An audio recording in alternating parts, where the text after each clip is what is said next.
Dylan.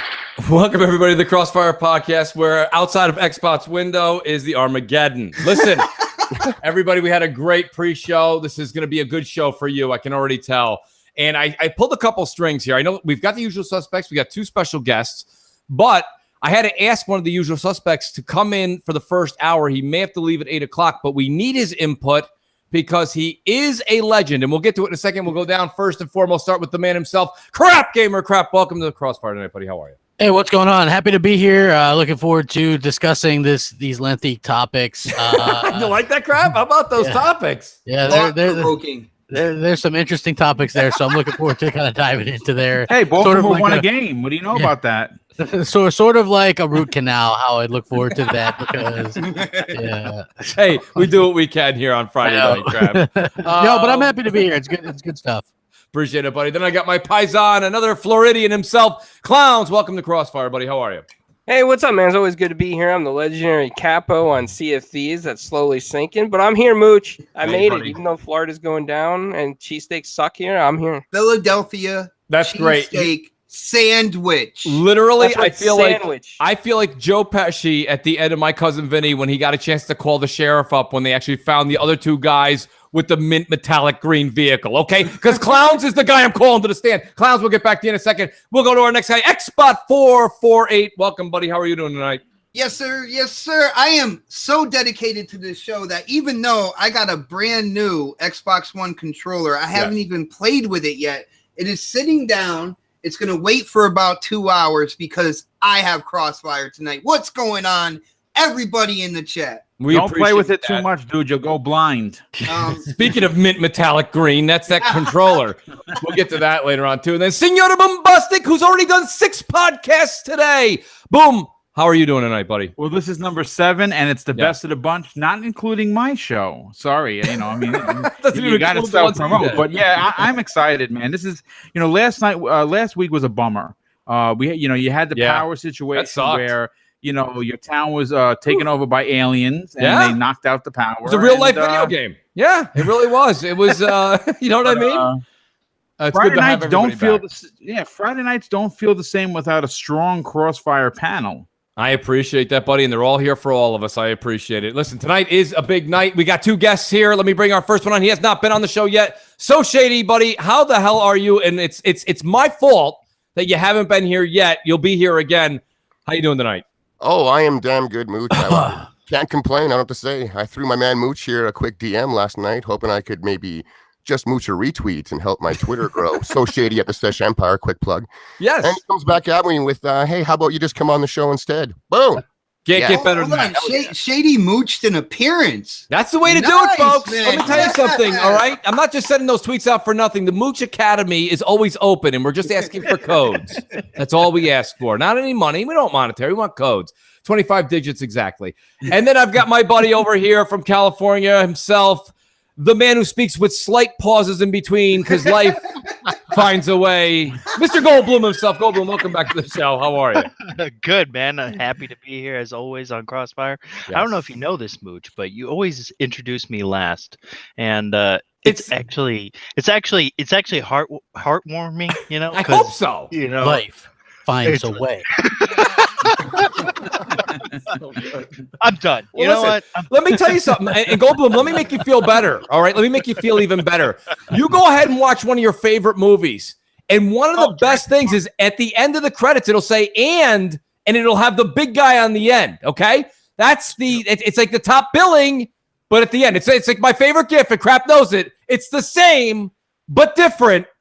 But still the same. So there we are, folks. And with that being said, let's get into tonight's show. Listen, since we have him on limited time, and I have to call him to the stand, I call Captain Legendary Pirate himself, Clowns. Clowns, listen, let's not get into the meat and potatoes quite yet. I want to start with you and let you know that Crap's been boasting it. Xbox has been boasting it. Everyone's been boasting it. We are now at 5 million users. Now, what 5 million users means, we don't really know. Because we all know that 5 million people aren't currently playing right now at the same time. But nonetheless, you've recently gotten Pirate Legend. 5 million. The California Raisins, everybody. 5 million users is a big fucking number. It sure is crap at one point in time. Here's the thing. What do you think, clowns? What's going on with this game from when you were going from Pirate Legend to where you are now with the new DLC? Man, getting to Pirate Legend was a lot of fun because I thought there was going to be cool stuff afterwards, like the Athena's quest. And I'll drop the Athena's quest for anybody on this panel or anybody listening. I mean, that's always fun, But as far as the 5 million users, Mooch, I just want to get in that real quick. It's like the lottery, They say how many people won the lottery, how much they won. It's just to throw a number out there to get people back in. As far as how many people played the lotto, exactly. Good point. Yeah, that's all it is, man. Marketing. Yeah. But cursed sales, in my opinion, as a diehard Sea of Thieves fan, worked to Legendary, worked my ass off 14 hours a day. It sucks for me. I don't like forced cooperation. I think the alliance system and forced cooperation to get some of these ships done is just a bad idea, in my opinion. We've been in parties where people just drop the alliance flag and attack us for no reason because they want loot on the other ships instead of getting the quest done. Well, they are pirates. Yeah, but I mean, good answer, Shady. But so many commendations are sitting on getting these quests done, and as somebody who's a completionist and likes to get every single accommodation, I mean, man, it pisses me off. I think this thing's sunk. Well, let me say this before we get. Let me just pay the bills real quick. Chris Cruel, who's been very, very big on Crap's channel this week, coming out with a big 2-spot. It's great. Sup, Mooch and Crap, and also King Ram, believe another New Yorker. He says this show is great. You bet your ass it is, buddy. And let me tell you something, King Ram. Wait till we get to the second part of this show. You're really in for a treat. But clowns, Shady made a point. I kind of want to get back to it here. If they're just coming over and doing what they're supposed to do, that part of the game I don't necessarily have an issue with either. My problem is the forced. They're forcing you. Yep. They're forcing you to what? Now, what you have to go out there and you have to make an alliance. You have to have another random stranger.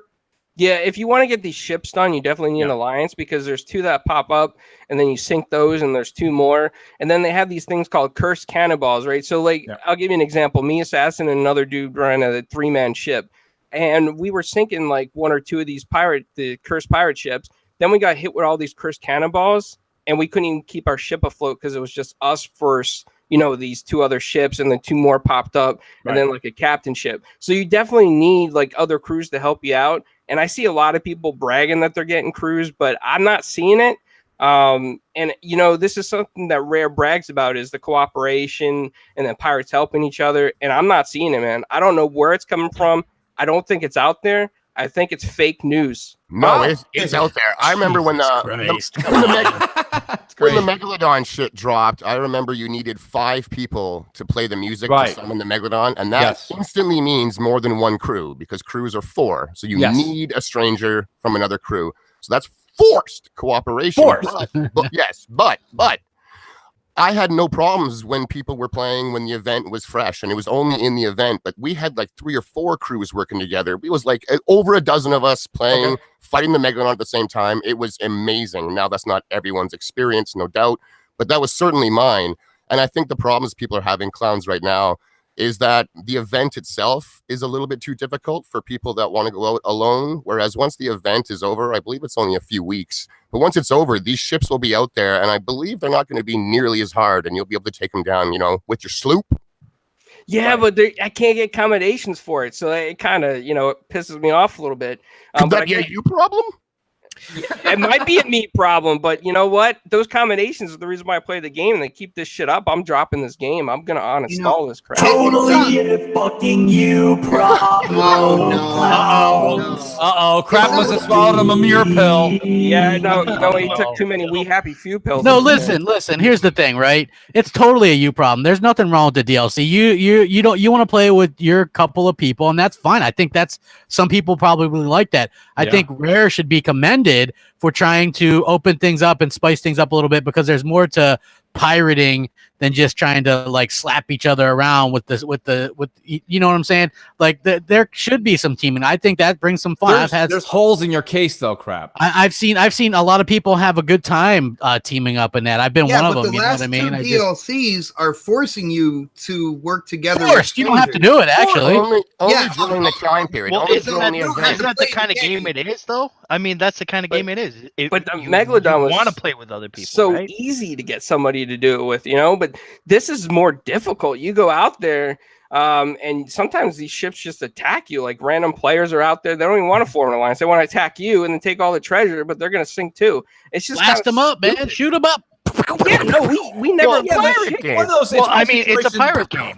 It's one of those situations, though. Sink other ships. Well, Goldblum, hear me out. Don't get me wrong. There's an argument to everything here, but the one thing you do have to stop and listen to is that, like, if you've done something, you want to accomplish something. Yeah, you're right. So, ship comes up, starts shooting at you, like Crap just said. You start shooting back at him, and that's fun. It is fun. But then the third time you do it, you shoot at him. The fourth time, finally, you're like, dude, can we get this thing done? Like, I want to do this thing. Oh, and it becomes a deterrent. It becomes a deterrent. That's when you pull out the megaphone the game has and you yell at people. Well, that's the thing. Most games like this have trolls in them. You're going to have that type of experience because of the fact that these people just don't care. They don't care about the objectives. They just want to go out and they want to, shoot down ships. And if they're on the same server that you're on, then there's an issue with that goal. I hope their controllers break. He's just like, I hope your Duracells die. Listen, right? No one's used that one yet. Boom. What about you, Boom? I know that you've come out months ago. He doesn't play it, but what's your take on you're hearing two cases? You've got. What's your decision on the two situations? My decision on the situation is I understand what Clowns is saying. I completely get it because the commendations are important because they're in the game, and being a diehard player, they're important to him. That should be the end of the story, to be completely honest. But in regards to Sea of Thieves as a game, listen, 5 million players. It does bother me when they just throw these numbers out there because it could have been 1,000 players or 3,000 players when the game launched, and since then it's been 2,000. And if you talk about numbers, it's sporadic. Then it doesn't really mean anything. If it's saying it has 5 million active players right now, well then that's something to hang your hat on, right? Because that's 5 million active players. You're like, wow, people are really playing this game. This is like Destiny or something, right? Everyone's out there grinding for whatever. Just to be clear, Destiny doesn't announce sales either. They just announce players. Right. That is correct. I also would further comment that Detroit Become Human today announced players, not sales. And that seems to be the new metric going forward for these companies. The future, man. That's great. That's great, Crap. You know what that means to me? Instead of kids coming home with a 95 on their test, we're just going to get, you did okay. You don't like the change. I don't like a lot of the change either. I'm not saying I'm just saying that's the fact. They're just doing it. I'm not saying if it's a good or bad thing. They are doing it. I'm just saying that's the way things are going. The meat and the potatoes of the worst part about this cursed sales. That's just the beginning. What do you got, Clowns? Lay it down. So let's see. Each corner of the map has like these different cursed sales ships, and the event goes from like the 1st through the 10th or 15th or whatever. Yep. So being assassin, we completed one of the events, and we're sitting there with our alliance because we had the whole server on alliance that one day, and everybody's like, when is the next event going to pop up for cursed sales? Oh wow, let's look at the clock. 3 more hours just to get the next one done when you're already in alliance. Who the hell is going to sit on the server and wait 3 hours for the next one? Guys, I can agree with Clowns on certain things, in terms of giving people more of an option on whether or not to do it themselves or to team up with people and that whole 3-hour thing. But I think the thing about this game is it's not a finished game yet. So as they're putting this stuff out there, I think people got to give their feedback and say exactly what they want. And I feel like Rare will be right there to kind of like, mold the content that's coming out into the future and kind of make it that game that everybody wants, which is why I said on Xbox Nation last night, I was like, well, if you don't like it now, stop back in 3 months from now. You never know. Yeah, but Xbot, you sounded like the public defender and my cousin Vinny who stuttered too much. That doesn't work. I was not stuttering. No, you were not stuttering. Sir. No, I don't mean stuttering like that. No, I mean, but that doesn't hold water, is my point, because it doesn't say beta anywhere on the game. So you can't say it's not finished. It is finished. Well, was Destiny finished when it launched, or Destiny 2? Yes. No, it's finished. It's finished. It's a finished game. Like, now you don't have to like it, but it's finished. You know, beta. You know, I invite Crap Gamer and Xbot to go on Sea of Thieves with me and wait 3 hours between each of them. Yeah, crap. I don't know anything about it. What the times that I did try to play it, I couldn't get in. You wouldn't be able to play it anyways. You went on alone. You wouldn't be able to do it. You're telling me I couldn't find other people that were trying to do it? You would have been on a sleuth. You would have needed another 3 boats. Dude, you know what I would have done? I would have went on Twitter and been like, who wants to hit up some Sea of Thieves with Crap Gamer? I would have had a full party. We would have went in there. We would have got somebody. We would have found somebody. That's a lot of we would have's. That's just how it works, dude. I know you. You wouldn't have done any of those things. I did it last week when I was looking for people to game with. I was like, who's trying to game? Right? Yeah, like, that's not the same thing as trying to put 10, 15 people together. That's not the same thing. Dude, I see people doing it all the time for shit, dude. When people are like, dude, when people go Iron Banana or whatever, Iron Banner, let's play it. Like, I see people doing the same shit. You're trying to get it. How can it be? How can it be good for the goose but not good for the gander? I think that like versus you trying to get 4 ships together. Crap. It's not the same, dude. Thing, man. It's not the same. Let's say you get a galleon going. You got me, Assassin, you, and just for the heck of it, we got Mooch, right? So we throw up the alliance flag. We're looking for other players. You can't even invite anybody from Twitter because it's got to be people in the same server. So you go around, half the people are PC players, the other half are Xbox players, and you're like, "Hey guys, I'm in game chat with you. Let's form an alliance." And the guy's like, "Hold on, let me talk to my crew." Wait 5 minutes. Comes back. No, we decide we're just going to kill you instead. Speed on before you peed on, bro. He just said it best. That's what I was saying to you earlier. You got a lot of holes in your case. Like, there's no way you can go on Twitter and just put it together because, like he said, it has to be on the server. It has to be this. Has to be that. And you get a little bit of luck going for it. It's not a mess. They're trying to make it a little bit different. Here's the thing, though, crap. Here's the problem I have. He's done it. You haven't. I haven't, but I've seen, dude. And this isn't a knock on Clowns and Assassin, but they complain about every fucking thing. No. Right? Yeah, they do. Every fucking thing is a reason to complain. Still, cheering it on. There's the people that, here's the problem though, crap. Here's the other side of the coin. Everyone that's cheering it on are just people that just cheer it on to cheer it on. I'm not cheering. I haven't played it, but I'm saying I want to hop in. I want to hop in and try it. I'm sure that it's going to be fun. I wouldn't mind trying it too. Crap. 14 hours a day is me and Assassin on Sea of Thieves. I invite you to hang out with us and see how much of this we can get There's done. the olive branch. Dude, I'm there, man. Anytime. I want to watch that stream. Anytime. But my point being is that, like, I think there's a grave problem here, and I understand that 5 million people stop by to see it. I get it. That's not bad. Here's the thing. It keeps on rising. It was 2, then 3, then 4, then 5. Game Pass keeps growing, crap. People are going to hit the button. Good. They paid for it. But you act like that's a negative, right? It's not that, but it's wait, hold on. This was Mooch, I can debunk your fucking argument right here because you said everybody wasted their free trial, wasted their 1 month when this game first came out months ago. Well, so what are they doing now? They had to re-up. That's a win for Microsoft. That's all they care about. But it's not a win for Thieves. Thank you. That's my point. It's 2 different people are coming back, dude. I've seen people come back and go, "Hey, guess what? You don't get counted twice, Mooch. I know. If you played it once, then that's you're a user." Game Pass is growing. What I said last night, and I said on Wednesday, and I'll say it again. If we want to have the conversation of is this good for Microsoft, I'm with you. That's that category.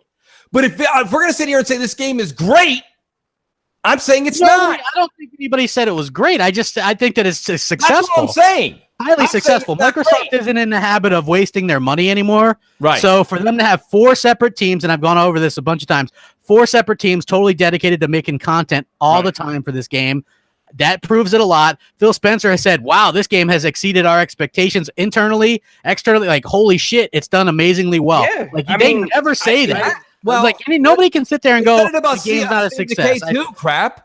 What? And State of Decay 2 did amazingly well, and they're already making a 3rd. So what does that tell you? And they bought the studio. Rare is a great team. Rare is a great team.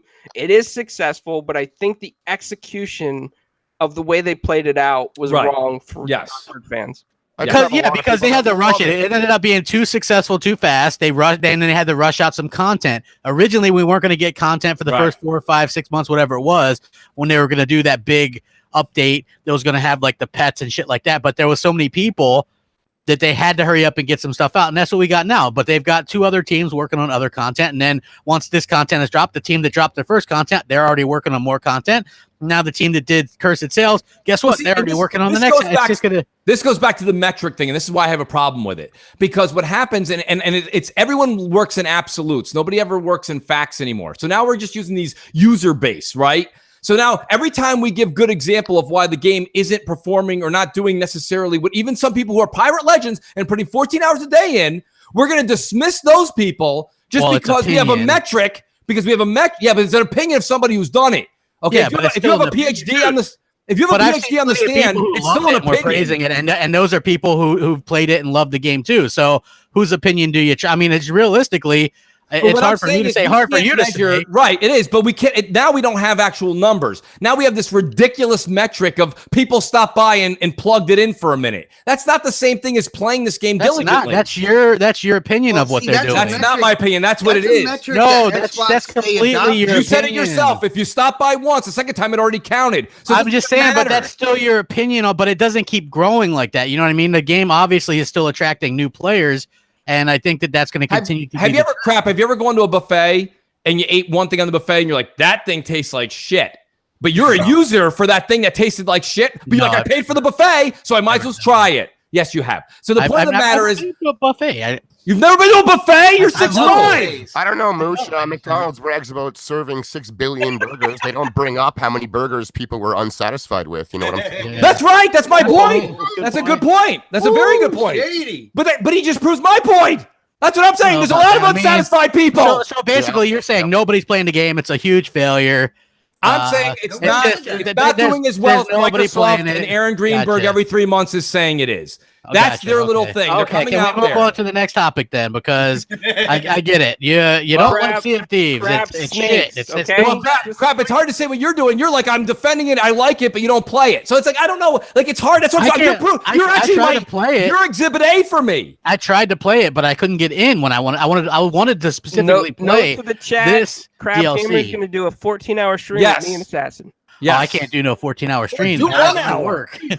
I could It takes 3. I could do 1. Yeah. Between each Cursed Sales ship event. Well, everyone loves it, clowns. So apparently everyone's waiting in line for 3 hours for this ride. I know, yeah, dude. I would go 3 hours easy, man. Nobody has about this is that Rare even said they're going to lessen the time in the future. Because a lot of diehard players are upset about the time frame, and that's the great thing about a game as a service. You listen to the feedback and you implement it. That's why. That's exactly what I just said. Exactly. So you basically wait for things to kind of come along, and you wouldn't be wrong for doing so, right? Like I thought it was a ripoff for some of the little amount of XP or whatever you got for certain quests. Right. When you were higher, right? You should get more XP for the higher quests that you do, the higher tiers, and it wasn't happening like that. And I was like, hey, you know what? I'm going to wait till they do that. Wait till they start banning some of these PC scrubs that are cheating. Which they didn't do yet. Supposedly they did. They didn't. I mean, there's less PC cheaters on there now. I will less, probably. There's a lot less. Well, they supposedly did ban some. So. Well, here's Alan Savage who says, here's a 20 spot. Sounds like some people need a Snickers. I think Crap is hangry a little. That's the best super chat. I'm not angry. I just think that it's like you don't like the game. Crap, but the same reason. Yeah, but you don't really like it either. I like the game. I just don't. We have the same amount of hours in it, and we both feel the same. We don't feel the same. I'm like 30s across. Like I said, man, I put a lot in hours because sometimes you're on there and we're playing the harmonica for an hour. I know, but it doesn't tell you your hours anymore. It tells you how many things you've sailed or whatever. So.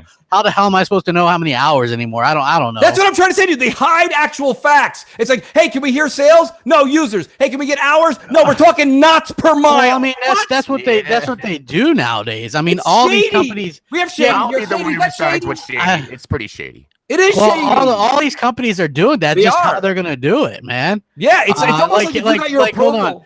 Detroit Become Human. More than 20 million hours played. What is that?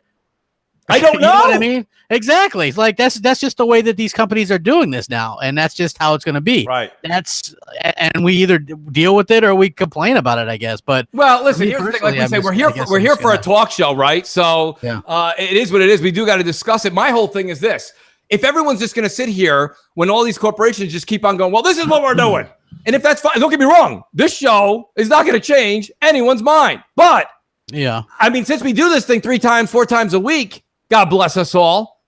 I would just say that, I personally don't like this new metric because to me personally, it's hiding for all companies, not Microsoft alone. Do you know what this is called in the police department when they say that crime is down? Smoke and mirrors. Yes, thank you. That's what I'm saying. They move something from the left hand and they trick your attention to look at the right hand, and you're like, what was in the left hand? I don't remember. Don't worry something's about in the right hand. Yes, something is in the right hand. Smoke and mirrors, people. It's look.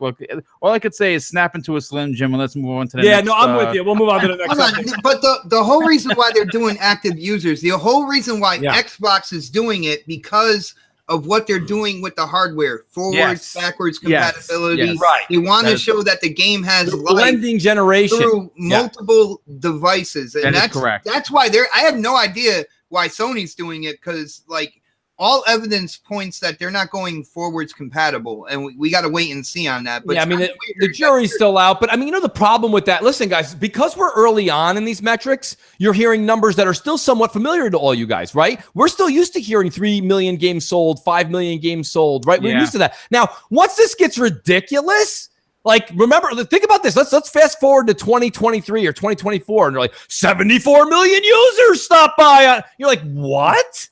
The number is going to get so ridiculous, they're not even going to take it serious. Go ahead, Shady. I was going to say, what if the next console of Xbox still is called an Xbox One something? I think it is going to be that, right, Crap? They don't even have to restart the how many they've sold in the Xbox One. No, it's not. It's not going to be one because they're not going with the number. They're not going to promote because parity. They are numbered. They're not going to promote parity between Xbox One and Scarlet. It's not going to be called one. It's going to be called something different, man. I thought, Crap, we both were under the impression it was going to be Xbox One something. They said they're going to have Xbox One family of devices. Right. Brad Sam said that, so I could see it. Yeah, why wouldn't if they're going to do forward compatible stuff? Yeah, if you're blending these numbers together, Xbox, you just gave one of the greatest cases in podcast history. Along with Crap for the users thing. If you get rid of the one and you're starting over, you lose all the users in this category. It's going to be interesting when it comes down to the name. It's going to be interesting on whether or not they can. They'll take this new hardware and split it off, but still have it be forwards and backwards compatible, still have the games run on Xbox One, whatever you have or whatnot. It's going to be interesting, man. It's something we have not seen before in console gaming. So I bring it up because we know it's going to be the PlayStation 5, and they have no choice but to restart their number count. Whereas if Xbox One decides to keep that moniker, they can arguably keep the damn numbers just going up and up and up. So they start next generation with 40 million or 13 million, as the community likes to throw around. That's only 2.5 million banana peels. It's not even. I see. It's interesting. If they do go with it, it'd be weird because they would start with, they could be continuing to use the numbers they already have, whereas PlayStation kind of can't do that. And devs will love that. Well, we don't know. Is there anything in writing that came from Sony that says they're going to name it PS5? They're not going to call it the PlayStation 4 or something. That's not their style. They love the number. No, they're very old school. I mean, look, a perfect example. Sony isn't going to change as much as you think. They are what we think that they are. They're that traditional, video game company. What works, what sells for them is what they're going to continue doing. That's why they're not budging on crossplay. Yeah. Don't expect like some weird name like the PS spaceship. It's going to be the PS5. That's what it's going to be. Well, let me ask you guys a question here real quick. So here's the thing. I don't think it matters what you name these consoles because really the user base and the numbers are based off of PSN and Xbox Live, right? That's correct. Yes. If the games are going forward and backward compatible and the numbers are all counting, they're judging this off of user base on Xbox Live and PlayStation Network. Yeah. Right. So there's a lot of people that don't subscribe. They still count. So they still count. Exactly. Yeah. But here's the thing, though. You're still, even if you don't subscribe, Shady, you're still an Xbox Live Silver member. You know what I mean? Oh yeah. Or your PS, or you're still PS, but you're just not PS Plus. But you still count. You have to have an account, even if you don't pay. So my point is they still count you. So what I'm saying is that PS5, they can name this the Xbox Mooch. It doesn't matter. I recommend that, by the way. Dude, I was gonna say, will you get a cut of that money? Probably not. Again, all I ask for is a code or two. But listen, let's go on to code. We'll go to our next subject real quick. Let's talk about something else. Let's make everybody happy on this panel, right? Let's talk about something that's truly great. Okay? If you say Spider-Man, we might disagree. Come on, Brap. Spider-Man is great. I think this shit is getting hyped up way too much, to be honest with you. I knew it. Hey, we might be on the same team here, Carl. Listen. Did you watch? I don't know if you guys have watched. There's been a lot of thing? Yeah. So listen, IGN, which my God, they love Sony.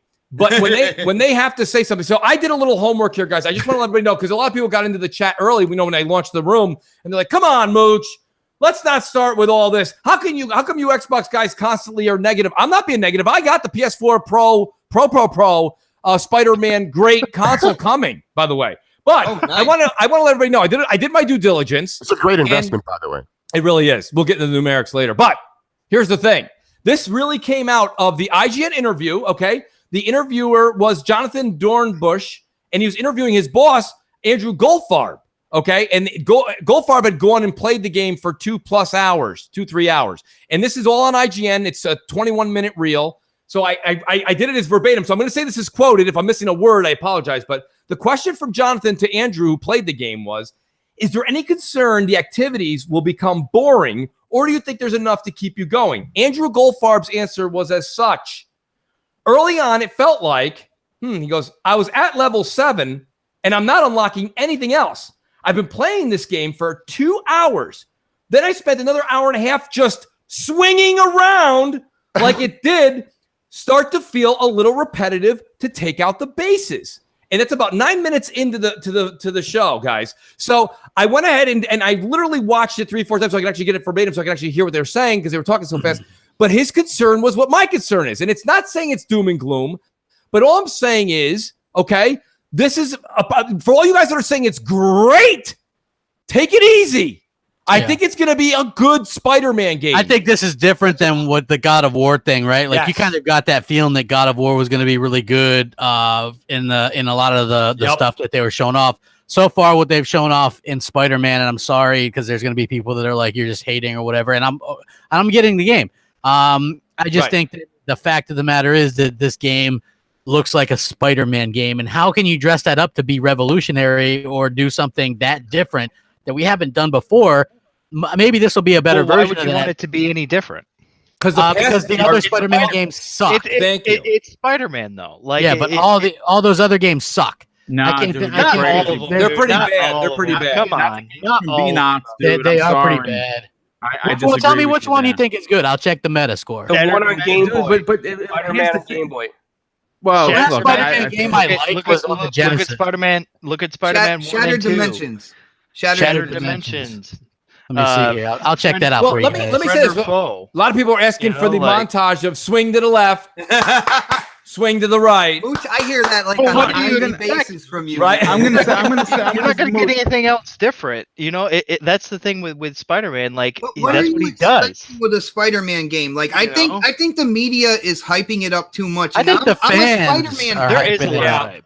I think there is a lot of hype. It's the fans. Listen, here's my thing though. Xbot, did you watch the video? I really do think you should watch it. So Goldfarb really gets into a lot of it. A lot of it is besides the boss fights, which you guys know you've seen. Meta, by the way. You know, and that's a good point. I mean, I got to be honest with you. Which isn't bad. It's terrible. It's not bad at all. It's not terrible. But you understand something is not terrible is not a good way to describe something you enjoy playing. That is not terrible. Damn. But hear me out, though. Realistically, Shady's got a point. People are running around the streets yelling the word great. Okay? They're yelling great. It's not great. It's good. And here's the thing. But here's the thing though, Boom. And this is not to discredit the game. I'm not saying that you guys are not going to have hashtag fun with this. I'm going to have fun. It looks like a fun game. I get it. This is not a bash on the game. But the problem is they're going with their love for Marvel. They're going with the fact that they own 150 comics in mint condition that are still in the plastic sleeve at home. And that's fine. And if that's who you are, that's great. But the problem is that you're saying that this game is great because you have those 150 mint condition Spider-Man comics. That doesn't really correlate for the rest of us that don't have those. Here's the deal, Mooch.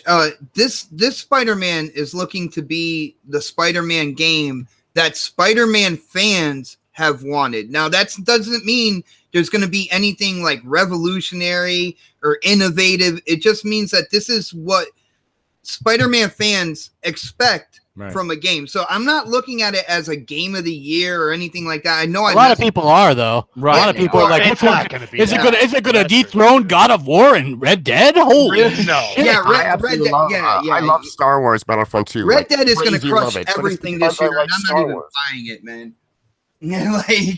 Exactly. Hey, Shady just made a really great point. He loves Star Wars Battlefront 2 because he loves Star Wars. So if you like Spider-Man, you're gonna love it, and you're gonna look past a lot of the flaws. I mean, that's just the way it kind of goes. Exactly. I mean, yes. Yeah. Well, That's just kind of life, you know. I mean, right. Well, look, Mooch, I just want to jump in if you don't mind. Go ahead. No, absolutely. Here's the thing, okay? To each is everyone's own, right? You know, you like a game, whatever game it is, whatever character is, because that's your favorite character. And if a game comes out that represents that character in a proper manner, the way Spider-Man seems to have been represented in this game by a developer who has a tremendous background in Insomniac, right? There is reason to get excited. Now, again, is it going to dethrone God of War as Game of the Universe? No, it's probably not. But at the same time, it's probably going to sit in the high 80s, possibly low 90 Metacritic. No fucking chance. Yes, it is, dude. I'll say mid to high 80s. I'm gonna. Well, you know what? Why don't we do this for fun? Why don't we all just take a score? I'm going to start it off. I'm going to say that it's going to be 89 on Metacritic. Wow. That's where it's going to start. Go ahead, Xbox. I can't wait to hear yours. By the way, you can't say more than 3 digits. Go ahead. 1,175. This isn't The Price is Right. Go ahead. I'll give it not playing it at all. So this is just, pulling it out of left field. I'll say it's going to be around 84. Okay. 84. Okay, well that's not sounding at all like your argument a minute ago, but that's okay. We'll accept that answer.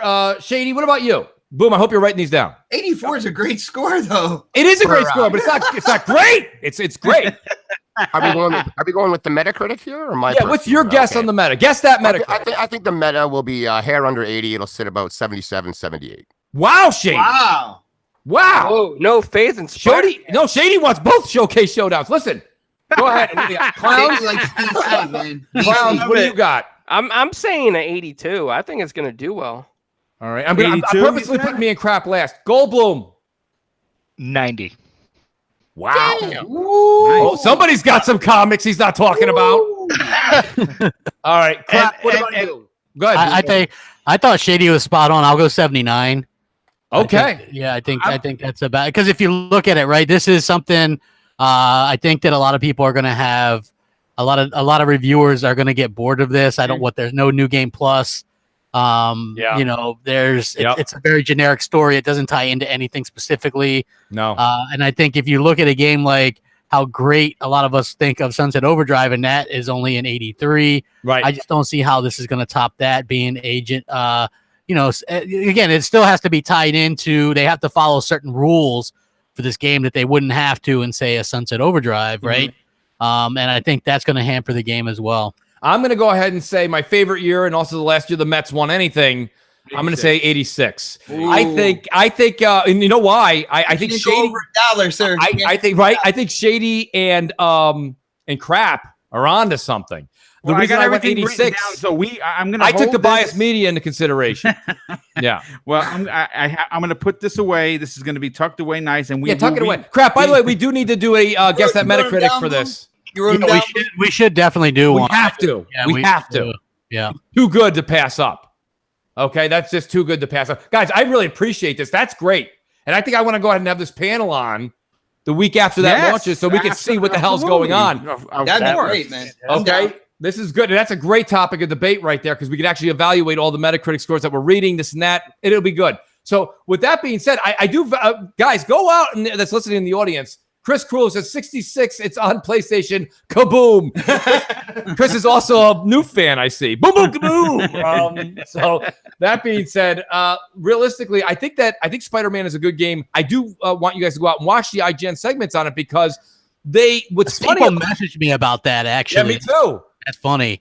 Yeah, like people actually messaged me like, about Mooch, did you see this? And so what's funny about though, crap, is out of the 20-minute segment, okay, 18 minutes and not like 50 seconds. 18 minutes and 50 seconds were like glorious applause. And then it was that minute of like, all right, let's whisper this part. And it was like, that was the part where they were like, I feel like it can get uber repetitive. I feel like the motions and stuff that you do and the suits. He was saying some of the suits are like, they have special abilities. Some of them are hard to get. He was saying it's like the other problem I have is the collectibles. And we all know this from Sunset Overdrive. Myself, I'm guilty. I did not want to spend 6 extra hours collecting all the loose toilet paper around the city. Okay, that was a me problem. Toilet paper was fun. It was the sneakers, in my opinion. I thought the signs were a pain in the ass too. But listen, right? Hooking those buildings was a bastard. But listen, get toilet paper, get all the fizzies. Get all the fizzies. This is, I think when you have to climb and they have the book bags are all stuck to the wall, because Peter Parker left the book bags around. He even said the story was kind of wishy-washy there. He's like, for some reason, Peter decided to leave, 100 book bags all spider web to different buildings and you got to find them all over the place. It's like those, people want to relate this to Batman Arkham Knight. Do you guys remember Arkham City with the 4 million Riddler question marks that were all over the place? That was ridiculous. What about the Joker teeth? At least the Riddler was a person and those puzzles were kind of a story element if you wanted to go that route. Whereas just book bags stuck up beside of some building. Why the hell is that there? Well, there's a small story attached to them, Shady, but they're stupid. Like, Peter Parker left this here when Mary Jane kissed him the first time. Well, no, actually, I just want to clarify what the whole book bag thing is. Oh, go ahead, Boom. Yeah, what they're doing is they're referencing Spider-Man Homecoming, because in obviously that's when he first started out as he was already Spider-Man for a while. Spider-Man, yeah.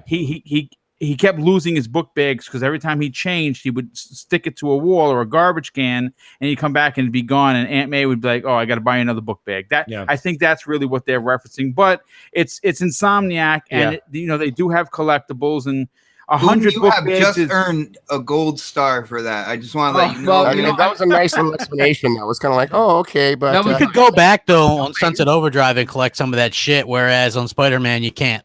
Oh, you can't? Yes, no. The story missions, the story missions you cannot replay, from what I understand. But the open world free reign thing, which I'm not sure exactly what you do. Okay. I'm assuming there's. I know that there's the main story, and there's a ton of side quest villain stories that you can or cannot do. Which is I'm excited because, like I said, I'm a huge Spider-Man fan, and I'm looking forward to this. But we'll see. We'll revisit it. Yeah, no, I think, listen, like I said, I think everyone's going to enjoy it. I'm going to play it day one. I'm looking forward to playing it. Sometimes when I see everybody go nuts over something, that's when my mooch senses go off. And I go, wait a minute, something doesn't feel right here. This thing getting a little bit too hyped. And I agree with you. I think it's going to be a good game. I just think that it's getting a little bit too hyped by a lot of people. So. Yeah, let's talk about a game that you. Red Dead 2 is going to kill everything this year. Well, absolutely. Like I said, I'm not even buying the game. Yeah, and that game's probably getting overhyped. I mean, you know what I mean? Hey, GTA 5 got overhyped. The only reason I was happy that game came out was because it beat The Last of Us for Game of the Year, and I knew it would. And I was happy about that because I thought it was funny. And some people just like to watch the world burn. That's me. Well, you don't think Red Dead is going to beat out God of War this year? I think Red Dead's going to play God of War, yeah. I think I don't know if you guys. Red Dead's probably going to get a 98 Metacritic. Yeah, I do too. I do too. Listen, I don't know if you guys know this, but another accolade, another name just went up on the wall. God of War is now also known as the game of the Milky Way. It's defeated, right? It's the entire Milky Way now. It is unbelievable how every single month they get a new title. But anyways, I do think that Red Dead 2 will absolutely crush this year. Because it's Rockstar, right? Rockstar is the only company that has the trump card over Sony. They just put so much time into their stuff. You know what I mean? It's just like you could just tell it's going to be something different, something that damn good. Right. No, I agree. And, there's something like Lamont in the chat, shout out to Lamont. He's like, you guys were all saying a lot of the stuff you're seeing, guys, he was like, well, CGI's back. First of all, in 2016, it was all CGI's, first of all. They're still showing some of those clips from the 2016, like when he's doing like those jumps over the cop cars and stuff. That's not you playing it. That's a CGI. So there's still some of it that's still goofing around their show because it's advertising. It's marketing. I don't blame them. I would do the same thing if I worked for them. But the game itself looks very good. It's crisp. Insomniac's one of the best developers, I think, this generation. Hands down, period. It's almost not negotiable. They're that good. So, again, the game's going to look good. It's going to be good. I don't think it's going to be great. Speaking of that, let's move on to the next subject. Crap, you reviewed it, and you were playing it last night. You said you couldn't put the controller down. I'm actually excited about it, and we're going to put a league together. Oh, no. Madden 19 yes. is coming out next Friday, I believe, for everybody. It's in EA Access now. You get 10 hours if you're EA Access. Yeah, I think it's great. I think it's really, really well done. What they've done with it is they've made more realistic motions. Like before they'd have like these janky kind of motions. Yeah. It didn't look realistic. Yeah. It didn't look realistic the way they threw it. Now they've got like more realistic motions, and I think it changes everything. They've really kind of catered to everybody. The franchise is back. Right. The Mutt League stuff is back. The online.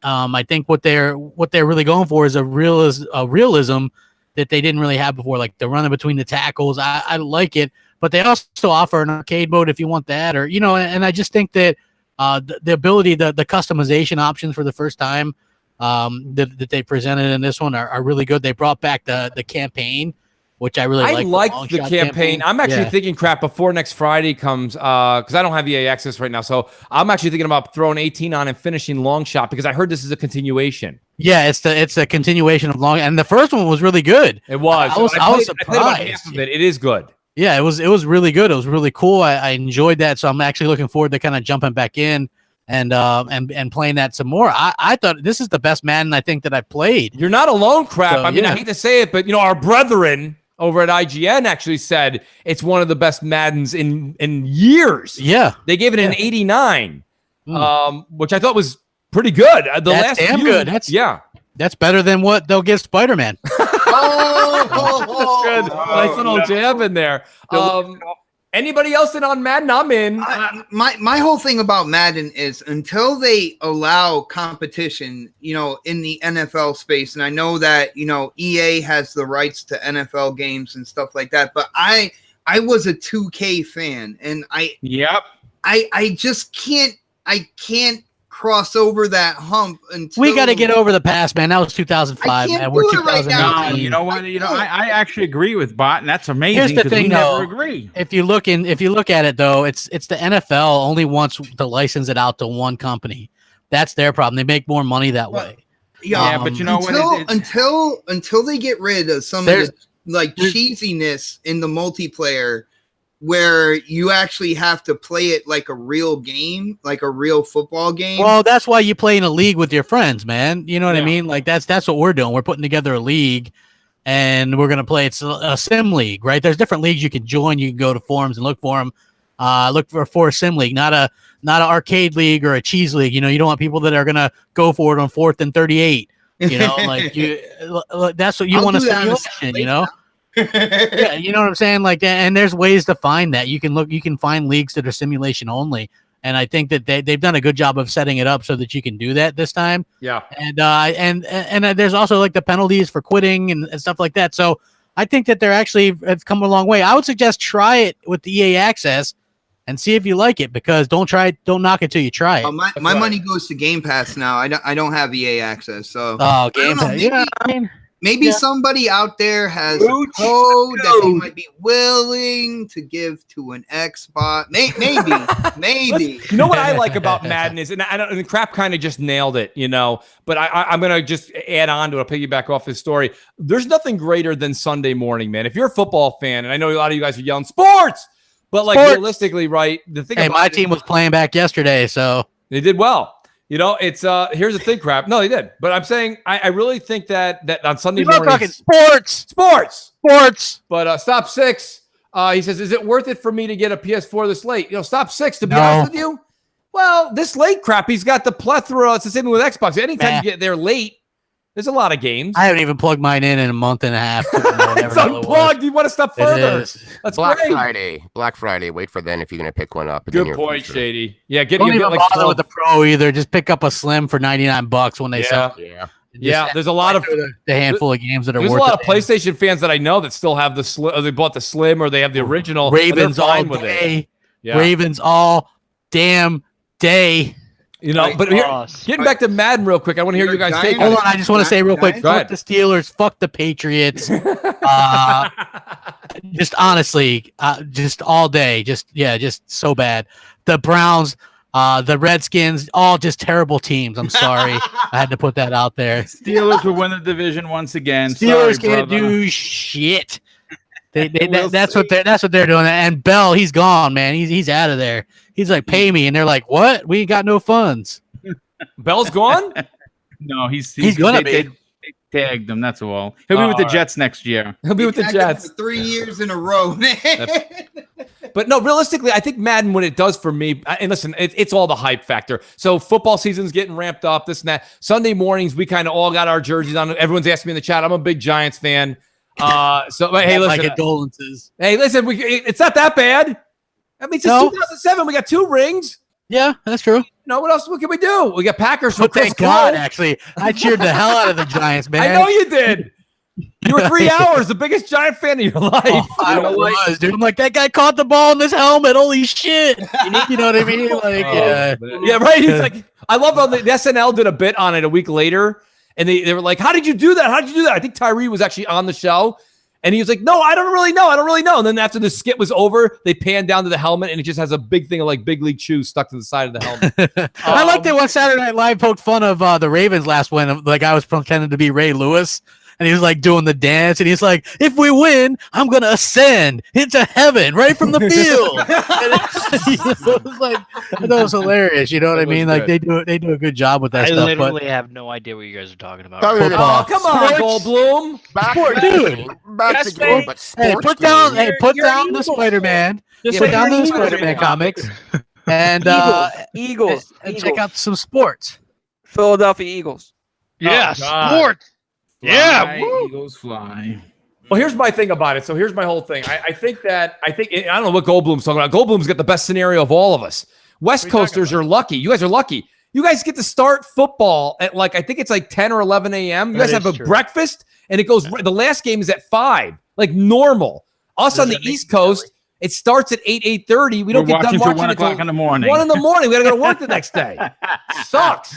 But yeah, that being said, I think Madden is a buy, especially, you never know, guys. You can't say just because this year's Madden's good, next year and the year after is going to be good. That's not the case here. So realistically, this is a good one out of the last 5 or 6. I say if you're in that name, if you're Goldblum and you don't like sports, forget about it. But if you like it, forget about it. But anyway, I remember. I actually like not worried you're going to regret Madden. Dark goes, I like it. 2 weeks, like you do every Madden.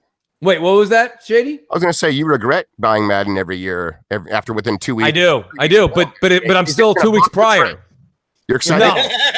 No, I'm still 2 weeks prior, so I'm still in my delusional state. Oh. Yes. Honeymoon. Listen, it is a honeymoon state. It is before, and it's even more of a, listen, I can extend it out to 4 weeks if the game is mooched. If I have to buy it, it's only 2 weeks of glory.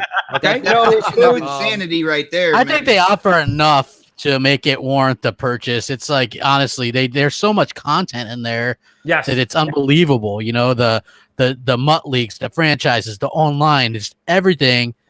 It's just really well done. Let me answer Mad Jack. He goes, Spider-Man is iffy, but yearly sports games are great. Mad Jack, listen, Spider-Man's had about 55 games out between all the consoles that have ever been out, and they're all the same. They're just same as the Madden games. Swing to the left, cha-cha-cha, swing to the right. Hey, I also want to point out that I'm not advocating getting this game every year. No, I just said every 5-6 years. Yeah, I'm just saying this year in particular, they've really done a good job with it, and they've changed the engine up. On the Xbox One X in particular, the grass, the blades of grass, the reflections, just it is like unbelievable, man. I know that sounds cheesy, but it looks incredible. Like they've done a fantastic, and the movements, like for the first time, they move like actual players. I was going to say That's why I load sports games. I don't play sports games at all, but I do download them when they hit EA Access or the demos because the graphics whore in me wants to see what these look like because they are gorgeous, absolutely beautiful games. NBA 2K all day, man. That's my only sports game. NBA. Come on, I'm right there with you, bot. Right Thank you. No. Yes. Yep. Madden. Well, let me ask. Well, if you guys have interest in Mooch and crap, let us know. If you want to mooch, a copy to Mooch your crap, let us know.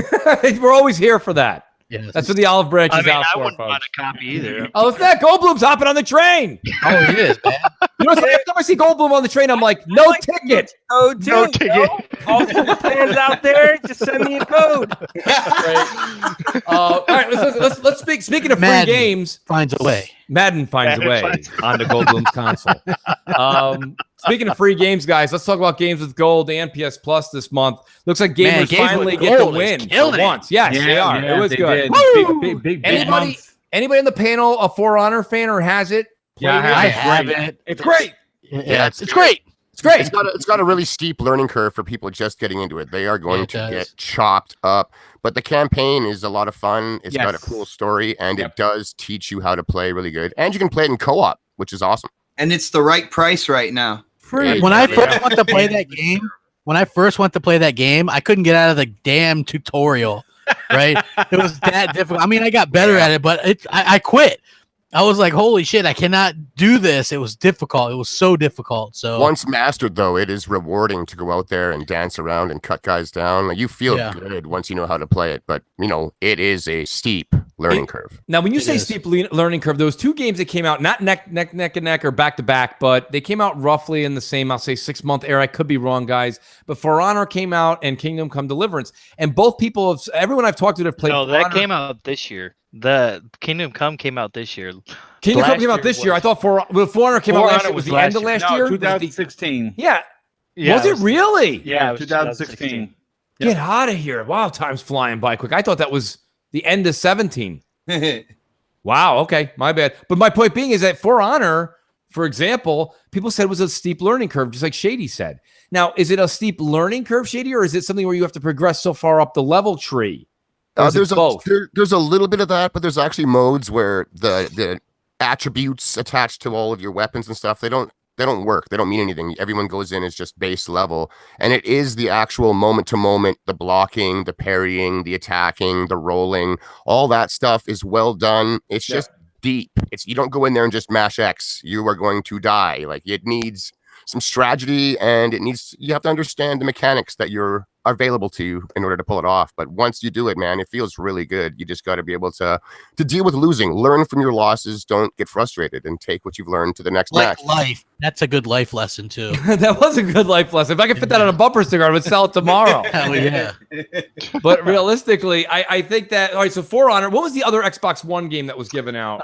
Forza Horizon 2. Forza Horizon 2. Which I think that's a great title. Oh, cool. Yeah, that's big. That's a big one. If you can pick up Storm Island cheap, do it, because that is a phenomenal piece of DLC. So I've seen it for as little as like $5 before. Yeah, that's right. right. Also, I bought the DLC before I had the game. There is time. There is a Fast and Furious DLC. Yeah, which is great. That was really good. 1,000. You can get 1,000%. You can get 1,000 gamer score in about an hour and a half. Which was also a standalone DLC, by the way. Yes, and it's actually launched. Now it was on the 360 as well. Yep. So the fun fact was I spent that day playing through both those campaigns on 360 and Xbox One, and got 2,000 gamer score that day. So awesome stuff. Well, funny thing crap, that Fast and Furious DLC there, standalone, that's what got me into Forza. I thought it was just like a deep sim game. Yeah. They gave it away for free. I avoided it. They gave it away for free, so I said, why the hell not? Downloaded it, and I had a blast with it, and I became a huge Forza fan. I love it, especially Horizon. Horizon has become my favorite of the franchises. No, it's just so well done. I can't say enough good things about that. They do a great job. Yeah, there's no doubt that Microsoft knocked it out of the park. And listen, a lot of people are like, oh, I think crap. You mentioned it on Xbox Nation. I'll say it again. You said, they're really going and slugging it out. I don't really think it's a slug out fest. I think it's just the way that the coins landed. Because now you have PS Plus that has Mafia 3, which you've said to me for so long is a game that I have to experience. Great game, dude. Yes, it is. Fantastic. And the music. Woo. Yes, the best soundtrack I've ever listened to. As a matter of fact, I would take the long way. If you like classic music, like from the 60s, this is right up your bag, dude. Seriously, it was amazing. It was so many good songs. And you know what? It tells a really solid, brutal story. You know, I've always liked the Mafia games, myself personally, and I'm biased here being Italian, but right. But my whole problem here is that, like, I when I saw this one was going to leave the hardcore, you know, like Sicilian mafia, you know, the stuff that we all got used to watching with all the Marlon Brando movies and the Michael Corleones and all. Goodfellas.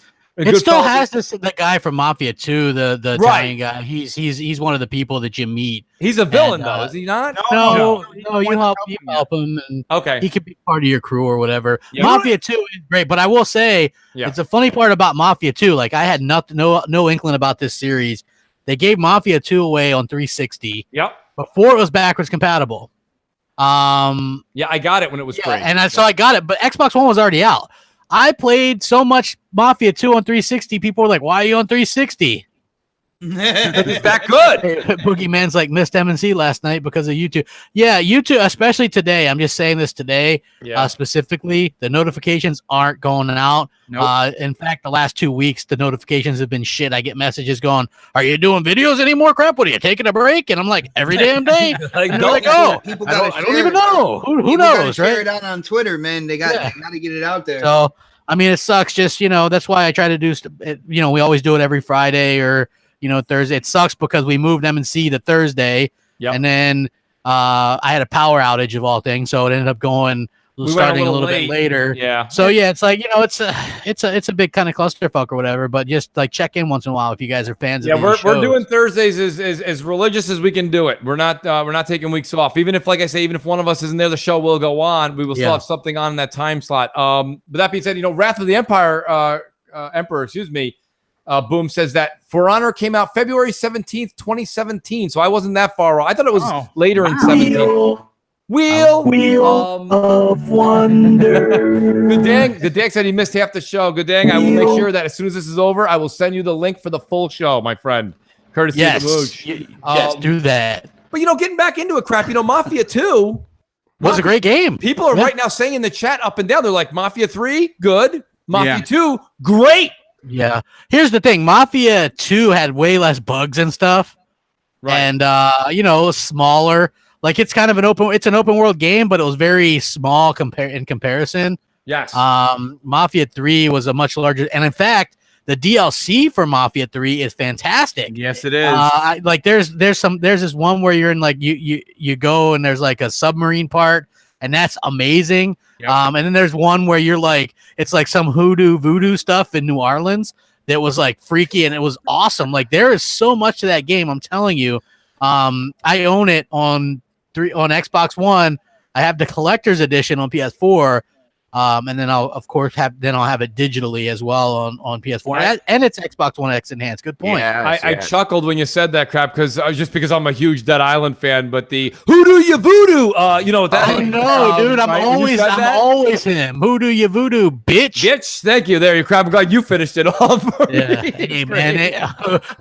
I gotta be honest, man. Like, if I can't say that, who cares? Oh, honestly, if you're offended by that, man, then go fuck yourself. You can't be. It's Dead Island. Yes, it's Dead Island. Love it's Dead a Island. video game. Where's my Dead Island 2, by the way? Where's that game? Where is that game? Is it's with Crackdown 3. It's in development purgatory. Yes, it's on the way. That's what Mafia 3 is one of the games that plays really night and day better on the X than when it first did. I used to have the Fat Boy Xbox, and it kind of struggled with that game. The frame rate was atrocious. I like to tear my camera around while I'm driving fast and look at all the buildings going by and stuff, and it was a nightmare.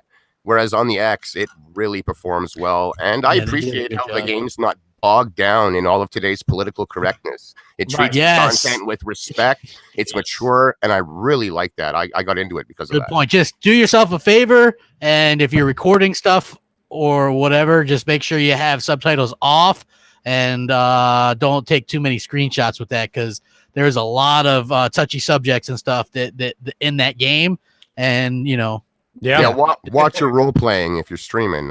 Yeah, exactly. You know what's funny too about it is that I just, for some reason, the Mafia series is something that I like because it's one of those games that mimics. You guys have to admit it does mimic the single player version of GTA, right? It feels a little bit like. But what I like about it is it hones in on more of the story. Where GTA, I mean, you can get lost on side quests forever. And I know Mafia has side quests too, I believe.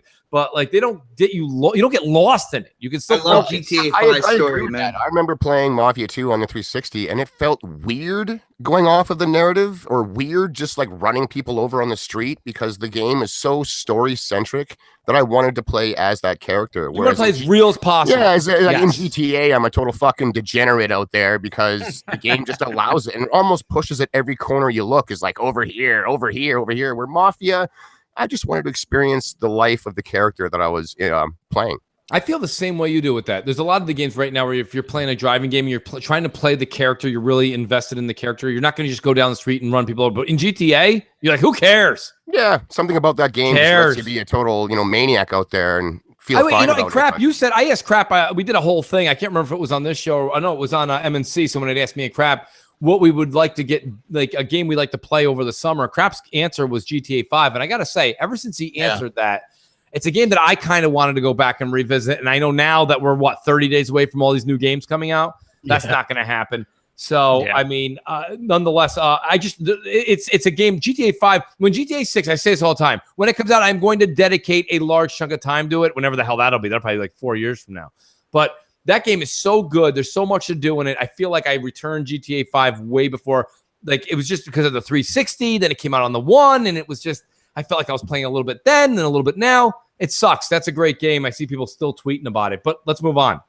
Shadow the Tomb Raider and Spider-Man have gone gold. Now, normally this is great news, guys. Woo! Right? Everybody get their streamers out. Pop that warm champagne you bet underneath your desk. Listen, the problem is, we know this. We've all been watching the gaming industry for a while now. Games usually don't go gold this early. And what's the deal? I mean, what's the deal? What's the deal with this? No, really, Crap. What do you think? Is this just because they were both so over prepared, or is it that, what's the deal? I think that like you can ship them out, and then they still work on the updates behind the scenes, and then of course we'll just have to download the patches and stuff. But technically, they can ship them earlier. I think that's something like what the Don said the other day. So yeah, they can ship it out. It is a little bit weird because that means people will be playing early, because that always happens. Yeah, it gets leaked out. Friends at GameStop let people have a copy. Yep. I've actually seen a few people thinking that going gold is some kind of a pre-order sales milestone. No, it means the game. Yeah, the game is ready to be pressed, people. So calm down. I meant it more from a developer standpoint, Shady. I wasn't really talking about like sales or anything like that. I mean, like, generally, you remember when we were all in high school or college and someone's like, we give you 3 hours to finish the exam. There's always one asshat that gets up an hour after it and he's like, I'm done. That's me. That was great timing, Xbox. But in my instant, when the guys did that were done in an hour, they failed. Oh, no. 90s, man. 90s. No well, I'm proud of you, but I mean, the guys I know, they failed it because they just rushed through. They wanted to get done. My whole thing is, if you've got enough time, and I don't know if you guys are Food Network fans, like I am. Of course I am, right? Food references. But right, when you see these guys and they have 60 minutes, and there has been people that are trying to beat Bobby Flay or do this and that, and they're done 10, 15 minutes before Bobby, they lose. They lose. They're so bad. By the time they're done, their creme brulees it's tapioca. Now I gotta ask Crap, because Crap knows a lot about this stuff. Now, seeing that these games have gone gold, does that mean that they are not working at it at all, or now they're like just maybe messing around with some extra stuff? Well, they could be started on DLC. Yeah. You know what but I mean? The core game, they're not even touching that right now. Well, yeah, they could be optimizing a little. I believe somebody said, maybe the Don said, that they do a lot of the optimizing within the final 60 days or something like that. Is there DLC, guys? I thought there wasn't. There's a shit ton for there's a season pass for Tomb Raider. I meant Spider-Man's not having. I don't know. Spider-Man does have some and be played offline. So if you own a PlayStation, you never have it connected to the internet, you can buy the game when it's gold, technically, if they were to sell it, and it is a playable version from front to back. Playable version. Whereas everyone else may have a day one update and the game may play better for them, but for the people that only have that gold version, if you will, it's a playable game. I believe that's what the term Predator said in the chat. He said that they're working on the patches now. Okay, so at a lower end is the digital deluxe version of Spider-Man. It comes with a base game and new story chapters coming as post-launch DLC in the form of Marvel Spider-Man, The City That Never Sleeps. The DLC consists of 3 chapters containing new missions, villains, characters, and suits. So you were saying the suits had abilities that would make you do different things. Do you think they spend so much damn time on the suits. There are a lot of suits in there, dude. There's so many suits, man. Just give me the black Spider-Man suit. Give me the black costume. Yeah, hell yeah. Give me that one, and then like the main one, and I'm good. You know, like damn. You think people will flip out because they're hiding powers, quote unquote, behind DLC as opposed to just cosmetic? It's a Sony game. They're not going to flip out. You're right. I'm sorry for bringing it up. I apologize. I like to retract that. Yes. Why would anybody flip out about it? Dude, just look at the microtransactions that get introduced after they promise none in GT Sport. Yeah. And nobody's saying shit. Nothing. It's a brilliant move. Brilliant. Yes, it's amazing. They're really amazing. Bravo, Sony. Bravo. That's how you make money when you're not making money. Yes, exactly. It's great. Yeah. It's great. Of course, it's great. Sony did it. Of course. That's what's Everything so they great. do is great. Every move, right one. Everybody get ready for the CrossFire DLC coming out in 2 months from now. Speaking of great, that's going to be great. Yeah, no, I mean, don't knock it till you try it. That's right.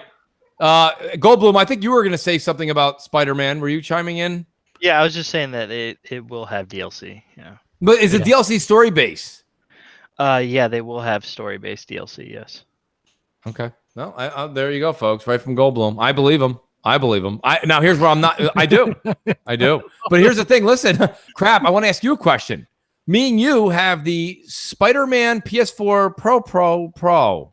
Yeah. Great edition. They could have done so much better with that design, man. I got news for you, Xbot. The thing is going to be cherry apple freaking red. Who cares? Like at this point, wherever you put it, people are going to know what it is. Even if they did a little more design on the top of it, you're not even going to see it. There's just I just as a Spider-Man fan, I haven't been able to talk about this. What would you want to see, Xbot? Tell me. I'm interested.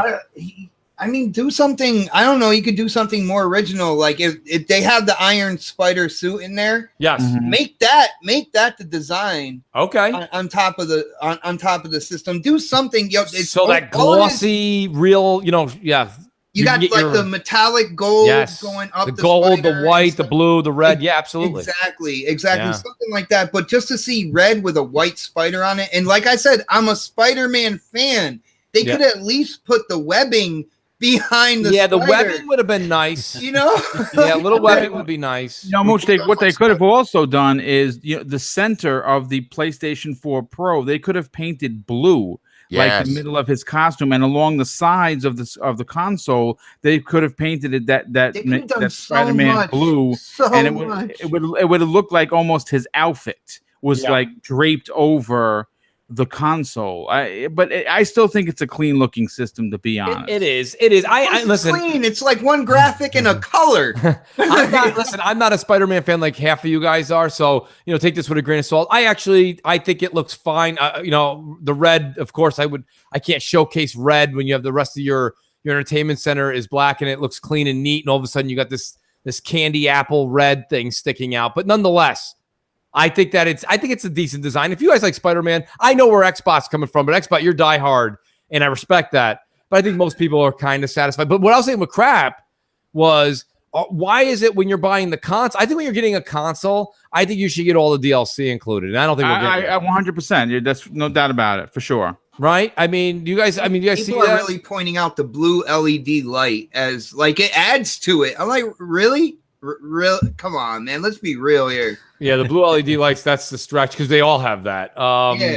Yeah, that's a bit of a stretch. Shadow of the Tomb Raider, guys. Now, that game went gold, and a lot of people were kind of hesitant about this game because it's not I know that Crystal Dynamics is definitely involved, but there's another team involved. I think a little, it might be 60-40, 70-30, the other team.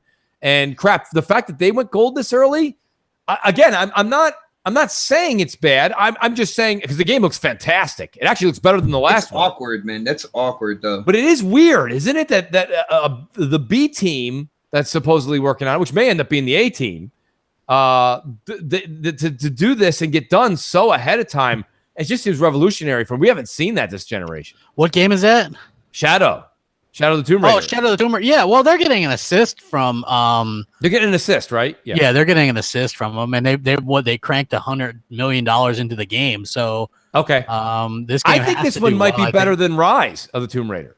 Yeah, I mean, I think I'm hoping so, man. I think it could be. I'm excited by that. To be honest with you, I think that a lot of people are expecting big things from this game. I am, because that's the last two have been my game of the year for those years. Yeah. So get out the way, God of War, because here comes Lara Croft.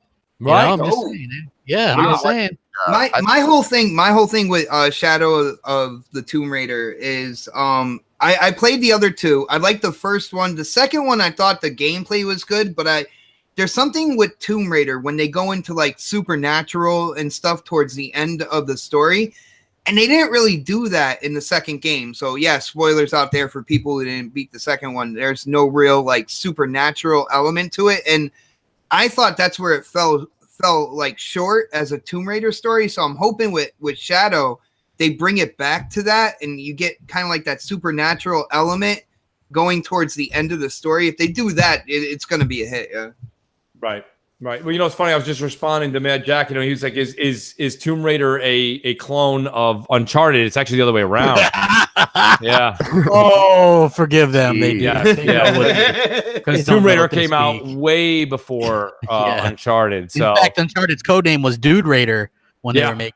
So yeah, just to give a little history there. But yeah, no, nonetheless, I'm excited for Shadow because what they're pitching as the darker-esque part of the story, that's what I want. Because even in Rise of the Tomb Raider, like Lara, even though she's doing some badass things, she's still doing it while she's like, fixing her hair. And it's like, well, I want her to be badass. You know what I mean? Almost like Sigourney Weaver in Aliens 2 and 3, where she was just like, there was nothing where she was all about caring how she looked. She was out there killing aliens. She was kicking ass, taking names. It's like, coming, man. It is. It's coming. She's got herself all covered in mud like she's Schwarzenegger and Predator. Predator, yes. Mother. It's going to happen, man. It's going to be good. Dude, I'm all about it. So it sounds like everybody's all in on that. Is everybody buying that? More on the gold thing, Mooch, and your concerns about go ahead, please, Shady. Why are these games finishing so early? I think that's a reflection of the industry actually giving the developers a realistic time frame to beat their games. Them a cushion, right? Well said. We've all been screaming and yelling, stop releasing broken, unfinished games. You are unfair on your devs. You're pushing it out for release dates, not for quality. I think this is a reflection of it's actually starting to happen. And it's a trend I would like to see more and more of as these games finishing the game a good month before it's supposed to be out. Not like right as it's going out the door, the guy's still in the code room trying to make it playable. That worries me when that stuff's going down. So I think it's a good I like what you're saying. And you know what, Shady? Here's the thing. Here's where this whole blending of generations is going to work out great for developers and gamers. And everybody, to be honest with you. But like now we don't have to have this rush because the people that are working, like the Xbox Scarlet and the PS5, whatever those are capable of and those dev kits that are going out now, realistically, guys, they're just stronger machines of what we currently own. And they're all running the same, you know what I mean? They can run the same software. They can tweak it. You can see that there aren't going to be heavy delays. So people can work on games now because there's not going to be a stopgap, right? Like the last time when we were going from 360 to 1 or from PS3 to PS4, there was a stopgap. That's where we had all the remasters. You know what I mean? We had all that nonsense for like a year and a half. Like people liked Watch Dogs. People were drooling off Watch Dogs because it was the only new title for like 6 months. And it wasn't that good. So it could get a little bit messy with brand new engines perhaps coming into play to utilize all this power, stuff like ray tracing and everything else. It's not just a flip of a switch to get a lot of these engines that are out here now, they have like the ports and everything ready for moving forward. So we're not like where we were at the beginning of this generation where they were kind of trying to throw engines together that'll like make games that'll work on the system and stuff like that. They catered the engines to move forward in the industry into new hardware and stuff with like minimal effort. And That's right. That's something I got from the Don as well. He told me all that stuff. Well, that's very right. They used to build the engines to be down scalable real easy, whereas now the engines can go down, but then they can also go way up. So I think that's a good move as well. Well, I thought it was funny, speaking of developers and kind of moving on to another subject. Crap, we talked about this last night. We talked about it on Xbox Nation. We talked about this Reaver Industries, right? But this morning when I woke up, this Reavers Industries, and tell me if this was even false. I read something that said they just put a word out that said we have nothing to do with Fable. So, right? They said they're big Fable fans or something, right? Which it seems to me like that could possibly. You think that's what I'm saying? Are they trolling? Or is this really a legit? No, they're like you would think that Microsoft would own that, or you know what I mean? Like I don't know, so I'm not sure exactly what's going on with that. That was interesting, right? I woke up this morning, I'm reading that, I go, what the hell? I'm like, we were just talking about this. They respond like for a company to respond that quick. I tend to think that it's not what we thought it was. You know what I mean? Yeah, it could be. Yeah, it could be. Yeah. You're 100% right. Like I don't know. I mean, there's obviously Fable. It's still getting made. I just, absolutely. This is just maybe not them. So this being said, we talked about it again in the course of the week. Guys, what do you think on the panel? Boom, Shady, Goldblum, chime in. Playground went out and started hiring some real top listers. Yep. Okay, some real top listers. This shows me that Playground Games, we already knew they were a contender. This shows me the pedigree that this team is, and that Fable, maybe myself personally, I've not yet played any of the other Fables. It just never came off as my bag. But, right, I know Goldblum's not happy. I apologize. But this may be the first Fable. And I'll tell you something. I may want it to be my first Fable because it may be the best thing since sliced bread when it comes to that series. So what do you guys think about these hirings recently? I'll jump in if you don't mind. Here's the thing. This is now the third round of hiring for this, what we think what we all believe and pray that it's going to be Fable. This isn't the first, big round of names that they're hiring. This with the talent that they are acquiring on a regular basis. It has the potential to possibly be on the scale of The Witcher 3's best part of that entire game, which was the Blood and Wine DLC. Yeah. And to be completely honest, if it just hits, I think it's going to surpass it because, you got to understand everyone, and I mean everyone. I don't care if right now you only have a PlayStation, but back in the days, I guarantee you had a 360 and you probably really enjoyed Fable. Yes, it wasn't the game that Peter first put out there that he wanted, but it was a good game. All three games were fantastic. This is going to be, I don't want to say reboot because it's not going to be Fable 4. It's going to be they're probably going to do a soft reboot of the. They should reboot it, man. They went way too fast. They did, and this is. Listen, if you are a Playground fan, if you are a Fable fan, if you even remotely like Xbox, you cannot tell me that this news does not excite you to your core as a gamer. That's what I have to say. Well, boom, check this out. And shout out to the Don in the chat. He was like, most Microsoft studios. And that's another thing. You got 343, I believe Coalition. All the studios are hiring right now. And I think it's just the result of, Microsoft opening up, Xbox's wallet and saying, okay, go ahead, make these games, get them out there, get them good and stuff like that. Yeah. So I got to fall back on the Don's whole hashtag Tuesday thing because it's who they are, man. They are gonna hire talent. They're gearing up for the next generation. It's what they're gonna do, man. I can't land with that one because let me tell you something. We just went through 4 years of not having a Tuesday then. Because all right, that's a lot of weeks with no Tuesdays. So the fact that this has been going on for Phil tried to go in with the hardware. He put all the money into getting the X. It's not. That's not what I mean. That good stuff. Listen, everything's cyclical. Okay, everything's a sine curve. Xbot. So what goes up eventually does come down. So even though right now Xbox is on the way back up the sine curve, okay, and they're spending money and they are doing the right things. I'm not saying they aren't. I'm not. All I'm saying to you is that like there's going to be a time again, to use Don's reference of what you just said, where we're not going to have Tuesdays again. There's going to be another leadership change, 10 years, 15 years, 5 years, who knows? And maybe someone doesn't feel that way. Right now, we have the leadership that does believe in it. With Xbox, it wasn't just a leadership change, though. It was a complete like culture change that had to happen this generation. And that's what did happen. And I think you can say that again. It revolved around the hardware at first. Yeah. And now it had to.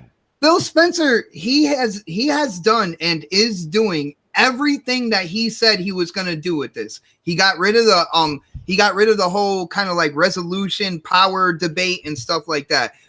For the shareholders, he got Xbox, like the app running on multiple devices, stuff like that. And then he said it was about the games. So this past E3, they grabbed 5 studios. You know, you see the engine that 343 is working with now, and all this stuff. You see him fulfilling everything he has promised. None of that is really up for debate. I agree with you. I think what you said pretty much was spot on. What I'm saying, and Don even says in the chat, he goes, "No, you just weren't watching." You're right, Don. I watch sports pretty closely. I watch gaming industry very closely, but you're right. I'm not going to know when the Giants get a new towel boy. Okay, that I'm not going to know. So you're right. I don't know when they change, like, you know, people that change the batteries for people's controllers inside development. But what I do know is when they make big acquisitions, and these are big acquisitions recently, and that has not happened every Tuesday. Little acquisitions happen, but not big ones. Do that though, man. I'm not. No, again, this is not a critique on Microsoft. Okay, I'm just saying to you, Xbot, even Sony right now. Now, Sony's lost some people over the course of the past few years. Adam Boyd lost like dev teams and stuff like that too. They've lost executives, and they haven't really been able to fill in those spots with people that are as qualified as the ones they lost. So that's my point. It's not that it's every Tuesday. You know, you go through your ups and your downs. And when Sony started this generation, they had certain people in place that really knew how to shake hands and kiss babies, and they got shit done. Now they lost those. Jack Trenton's not there.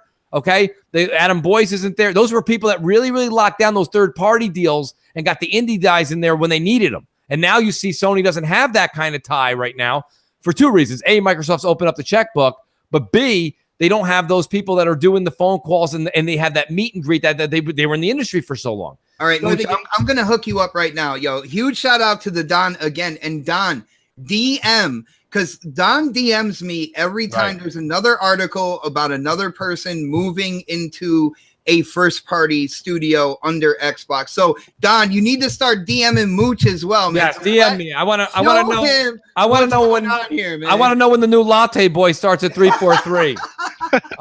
Here's the best. Yes, he's the best. Only 2 creams in Phil. He doesn't like sugar. Anyways, that being said, what do you guys think? I mean, Crappy, I know you had a lot to say. I mean, Shady, you guys chime in. I mean, I don't really care too much about this, to be honest with you. Like, it's one of those things. I get why people do. Just for me personally, it doesn't. What really part don't you care about, Crap? Well, I mean, I don't really care about the new hirings as much, you know. And I'm like, I like the These new are hirings. big acquisitions, though, right? Yeah. Well, okay. Well, the big. Yeah. Like, I would rather them. I think that's cool. It's like, so we know about this, but we don't know the game technically. Yeah. That they're, you know, that's the thing that bugs me. It's like still a mystery. We know, but we don't know, and that's that's frustrating. I think that's very frustrating. All these acquisitions are fantastic news. Yeah. These are names that have all worked on amazing titles. It's nice to see them coming to a platform that I myself enjoy. The selfish gamer in me wants them to do nothing with Fable. I don't like that game myself, so I wish they were doing something else. I'm going to risk a new IP because that doesn't mean instantly good IP. But I'm not going to be selfish and just say I've got a lot of games that I enjoy, and there are a lot of people that love Fable, and I hope they absolutely nail this sucker for those people because it's good. I'd like to just one more thing for the Mooch defense before he rests is that you have the media that came out, and there's all these articles that came out about these 2, 3, 4 acquired folks for Playground Games, right? The Rockstar guy and all these other. Like, in going back to what Don was saying, the reason I'm saying that it's not all the time is if these kinds of big moves were happening, trust me, it's been one dry summer in news. If this was every Tuesday, we'd be hearing about it. There's no doubt that Don's telling the truth because I really do. I think Don's word is gospel. He's in the business. He knows what he's talking about. He's not wrong. The only thing I'm questioning is the level of importance of some of the people. Yes, there is people going back and forth daily, not even weekly, daily. It's that big of an industry. It's $1 billion industry. Happens again in sports. I know you guys don't like to hear about that, but the assistant to the assistant to the assistant of the offensive coordinator. But these are pretty big hirings, so I yes, think they are, and that's why I said they make news, right? And that's my point, crap. That's what I'm saying. It's not just a Tuesday or whatever. It's not just a Tuesday, exactly. Thank you. Right down to the little man, it's important. If you don't get your latte 2 creams that time you want, it's over. That's right. The work will suffer all the way down to the bottom. It's important. I mean, you may not hear about every damn one of them, but Microsoft is certainly making moves. I like to see it. No, I totally agree. That being said, this is something that I think is a fun subject. As we go into the last half hour here, I like this subject because it sparks good debate, and I know it got a rise out of people. The whole people's parents are hiring people to teach their kids Fortnite, and people are all up in arms about it. Like that's preposterous. That's ridiculous. First of all, I think it's fine. I really do. I think it's fine. I think somebody, okay. God bless him. He's probably a mooch in hiding. Somebody was probably like, I'm really good at Fortnite and I don't want to do anything else.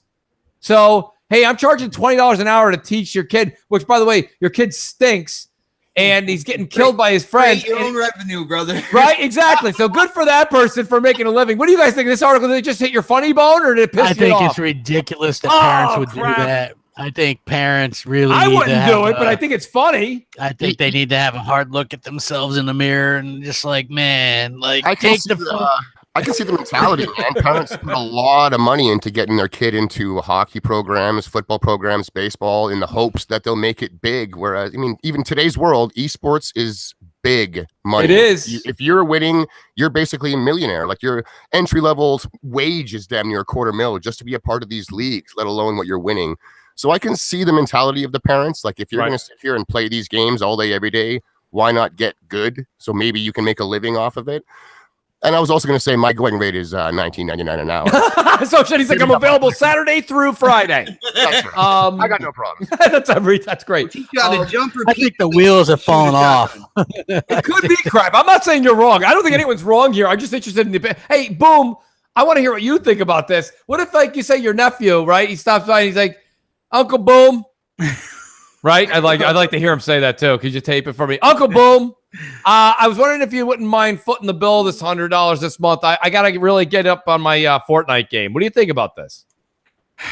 You know what? It just, when you hear things like this, it makes you wonder when the world is just going to implode. That's what I'm saying. Come on. It's just. There are funny things that you talk about that you joke and like this when you say it, when we're having a conversation and you say it, it sounds like you're trying to be funny, right? Yeah, I hired little Timmy. I hired him a tutor. Oh yeah, what's he having trouble with? Math, social study, Fortnite. Yeah, it's like I said, you say it and it's like you're trying to tell a joke, but then when you're done with it, people are looking for like the punchline. You're like, no, there is no punchline. That's the reality. When little Timmy comes home with his first paycheck, sticking at 6 figures from the recent Fortnite tournament he won, and is making more money than his parents. That's likely not going to happen. That's likely not going to happen. No, but like I said, people shovel so much money into the hopes and dreams of becoming a professional sports player. How is it any different than doing the same thing with? That's a good analogy. I think there's the problem is with like sports. It's like you're really, you to do well, like, okay, like I played football, right? I had to have good grades. I had to keep my grades up to be able to continue to play, right? To be able to stay on the teams. Yep. This is like video games, and there's got to be a cutoff cushion, right? Yeah, the realistic part is you're not going to make it into these teams. Sorry, crap. I don't mean to keep cutting you off, my man. Yeah. But, that's the cushion they give these athletes is you get yourself educated while doing it because realistically, you're not making it into the pro leagues. You're not. Yeah. So if they're going to be doing this with video games and, you've heard about college degrees even for Fortnite and other games. So, come get free education and play video games for us. And it's because video games, this kind of legitimizes what we do. Video games are blowing up. People are taking them dead serious, and there is a lot of money on the line to watch these people compete against each other. but it's unrealistic that everyone's going to make it to that level. So by all means, spend the money, spend the time, whatever you got to get damn good, but educate yourself at the same time, because if you're not making six figures winning Fortnite, what are you doing? That's all. No, like I said, I like that it's this new revenue stream for folks that are just kind of out there being like, shit, I'm really good at this game. Guys, I just want everybody to know that when it comes to Halo 5, I am available for multiplayer classes. Wow. Yeah, don't hire you know, him. Xbot, I'm that great. Goldblum, you know what, Goldblum? I'm going to ride that story you got there, because here's my thing. To be honest with you, Xbot, you might be a little rusty at Halo. It's been a while, buddy. Oh no, you're never rusty at Halo. Like no. When I was born, I had a Mark II armor set on when I came out. It's just the way it is. It's in my blood, and it's okay, guys. Shout out to Ben Law in the chat. He says, forget Fortnite. Tutor for food analogies. Just see Mooch. I like that, Ben. Thank you. Maybe I can do that on Sunday mornings now. That's great. I think this is a good thing. I do want to move on to this, guys, because there's two big subjects that I kind of waited for the end. So don't go anywhere, folks. We got a lot to talk about. Game Pass. So, you know, me and Crap, and I'm not going to throw Crap in there, but Crap definitely agreed with me. We originally thought this was a never was. We couldn't give Game Pass passes away when it first came out. It's still some people might not even want them. But I gave a bunch away. Don't tune it down. Don't tune it down. Crap, I had 2 or 3 to give away. Crap had like 10. And I'll tell you, fatality. Right? So here's my thing, though, guys. Game Pass this month came out with what? We got Hitman, Rise, Dead Rising 2. Now, Crap, it was funny. I went back and looked at your notes. I was looking at online because it was because some things were conflicting here. What I was seeing, is it Hitman the entire game that's in there, or just the first episode? It's the entire game. The first. That's season. what I thought. That's what I thought. Yeah. Okay, somewhere, one other the journalist columns or something said episode 1 or something. No, it's season 1. It's what it is. It's the whole season. Okay. Yeah. So is there season 2 coming? Yes, that's the next Hitman. It's not really. Not really. You're sniping out F1 racers. It's not actually a season. It's actually a full-fledged game. It's not. Yeah, it's a game. It's not. Okay. It's not like the last one where it was. Just episodic. Is what you're saying. It's just basically a straight up game. This time. It's straight up.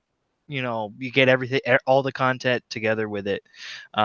It's going to be good. I like the first Hitman, season 1. I thought it was fantastic. So I'm excited to see what they do with the second one. Okay, so Goldblum, let me ask you. You've played the one that's currently in Game Pass. Yeah. Real quick, pros and cons. What did you like? What didn't you care for? Well, I mean, a lot of people haven't played Hitman. I'm a huge Hitman fan, so I mean, like, for me, I love the stealth. I love the different ways of being able to go about your mission, like being able to either like poison somebody or shoot them in the head or throw them off of a bridge or something like that. Drop a chandelier on their head. Yeah, drop a chandelier. Like, there's ridiculous ways of killing people. There's really cool ways of doing it. There's different paths, and there's a lot of replayability there. Some of the cons I would have to say is probably that with the first season, it was episodic, and I didn't like that. So I'm glad that they're not doing that with Hitman 2. So do you think somebody who picks up the game now in Game Pass, or picks up the game in general, now that we can play it through, it's all fluidity's there, we might enjoy it more than the segments?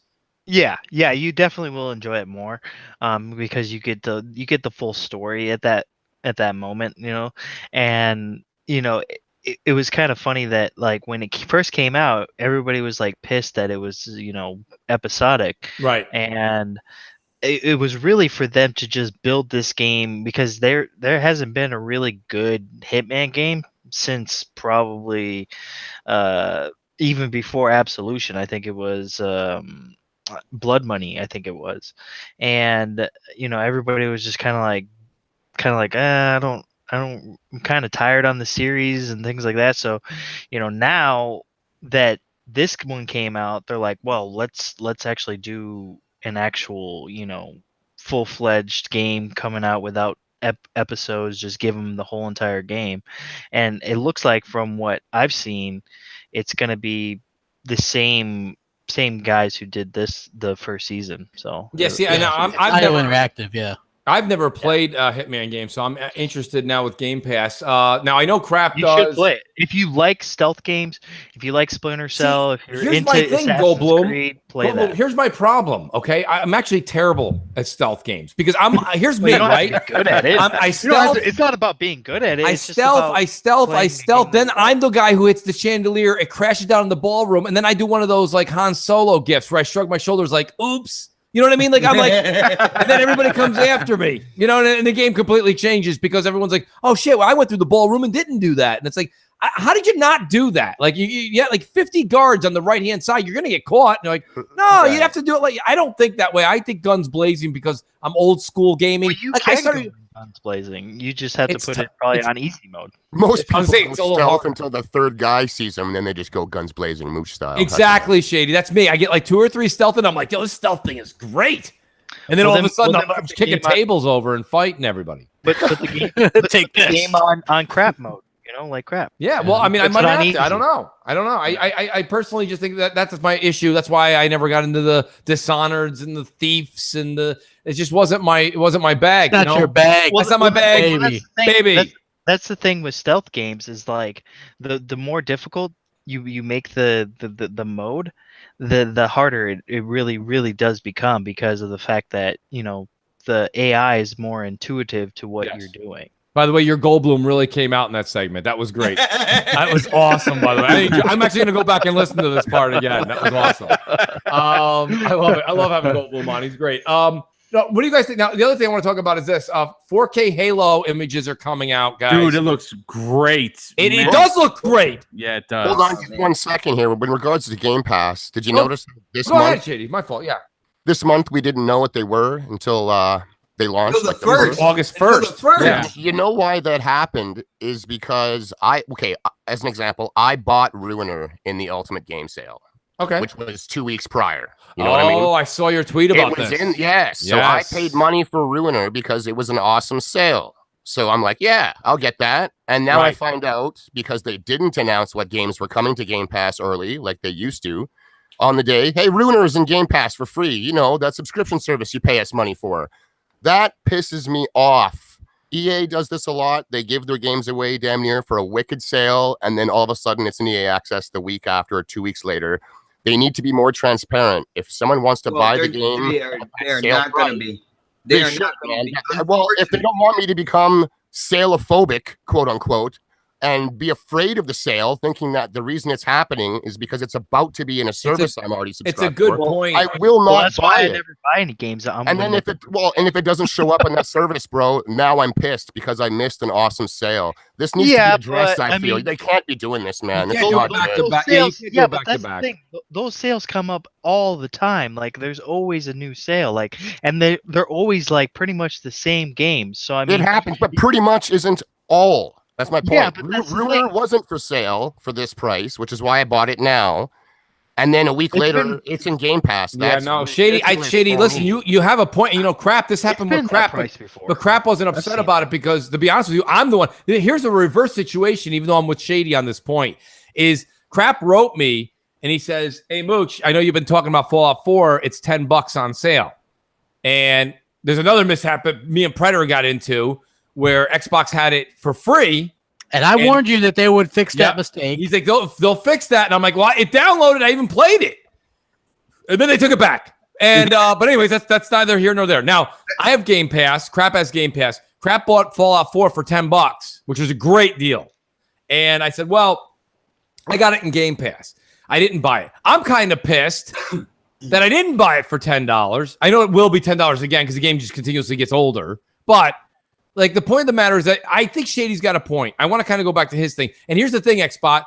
You're really good. You're really good. You really should have been a defense lawyer, Xbot. You're very good at it. You're like, let me pick up the other side of the coin. Still young, man. I'm still young. That's right. You can get that done. But what I'm saying is, young though. Oh, Goldblum. Look, listen. If Game Pass is good for game sales, guys, there's no reason to hide from the customer that game that's in the sale right now is about to show up in Game Pass. That is a shady practice. It is. It's very shady. If they have confidence that Game Pass isn't poaching sales, they should be able to say, buy the game now on sale or wait a week and it's in Game Pass. It should be there.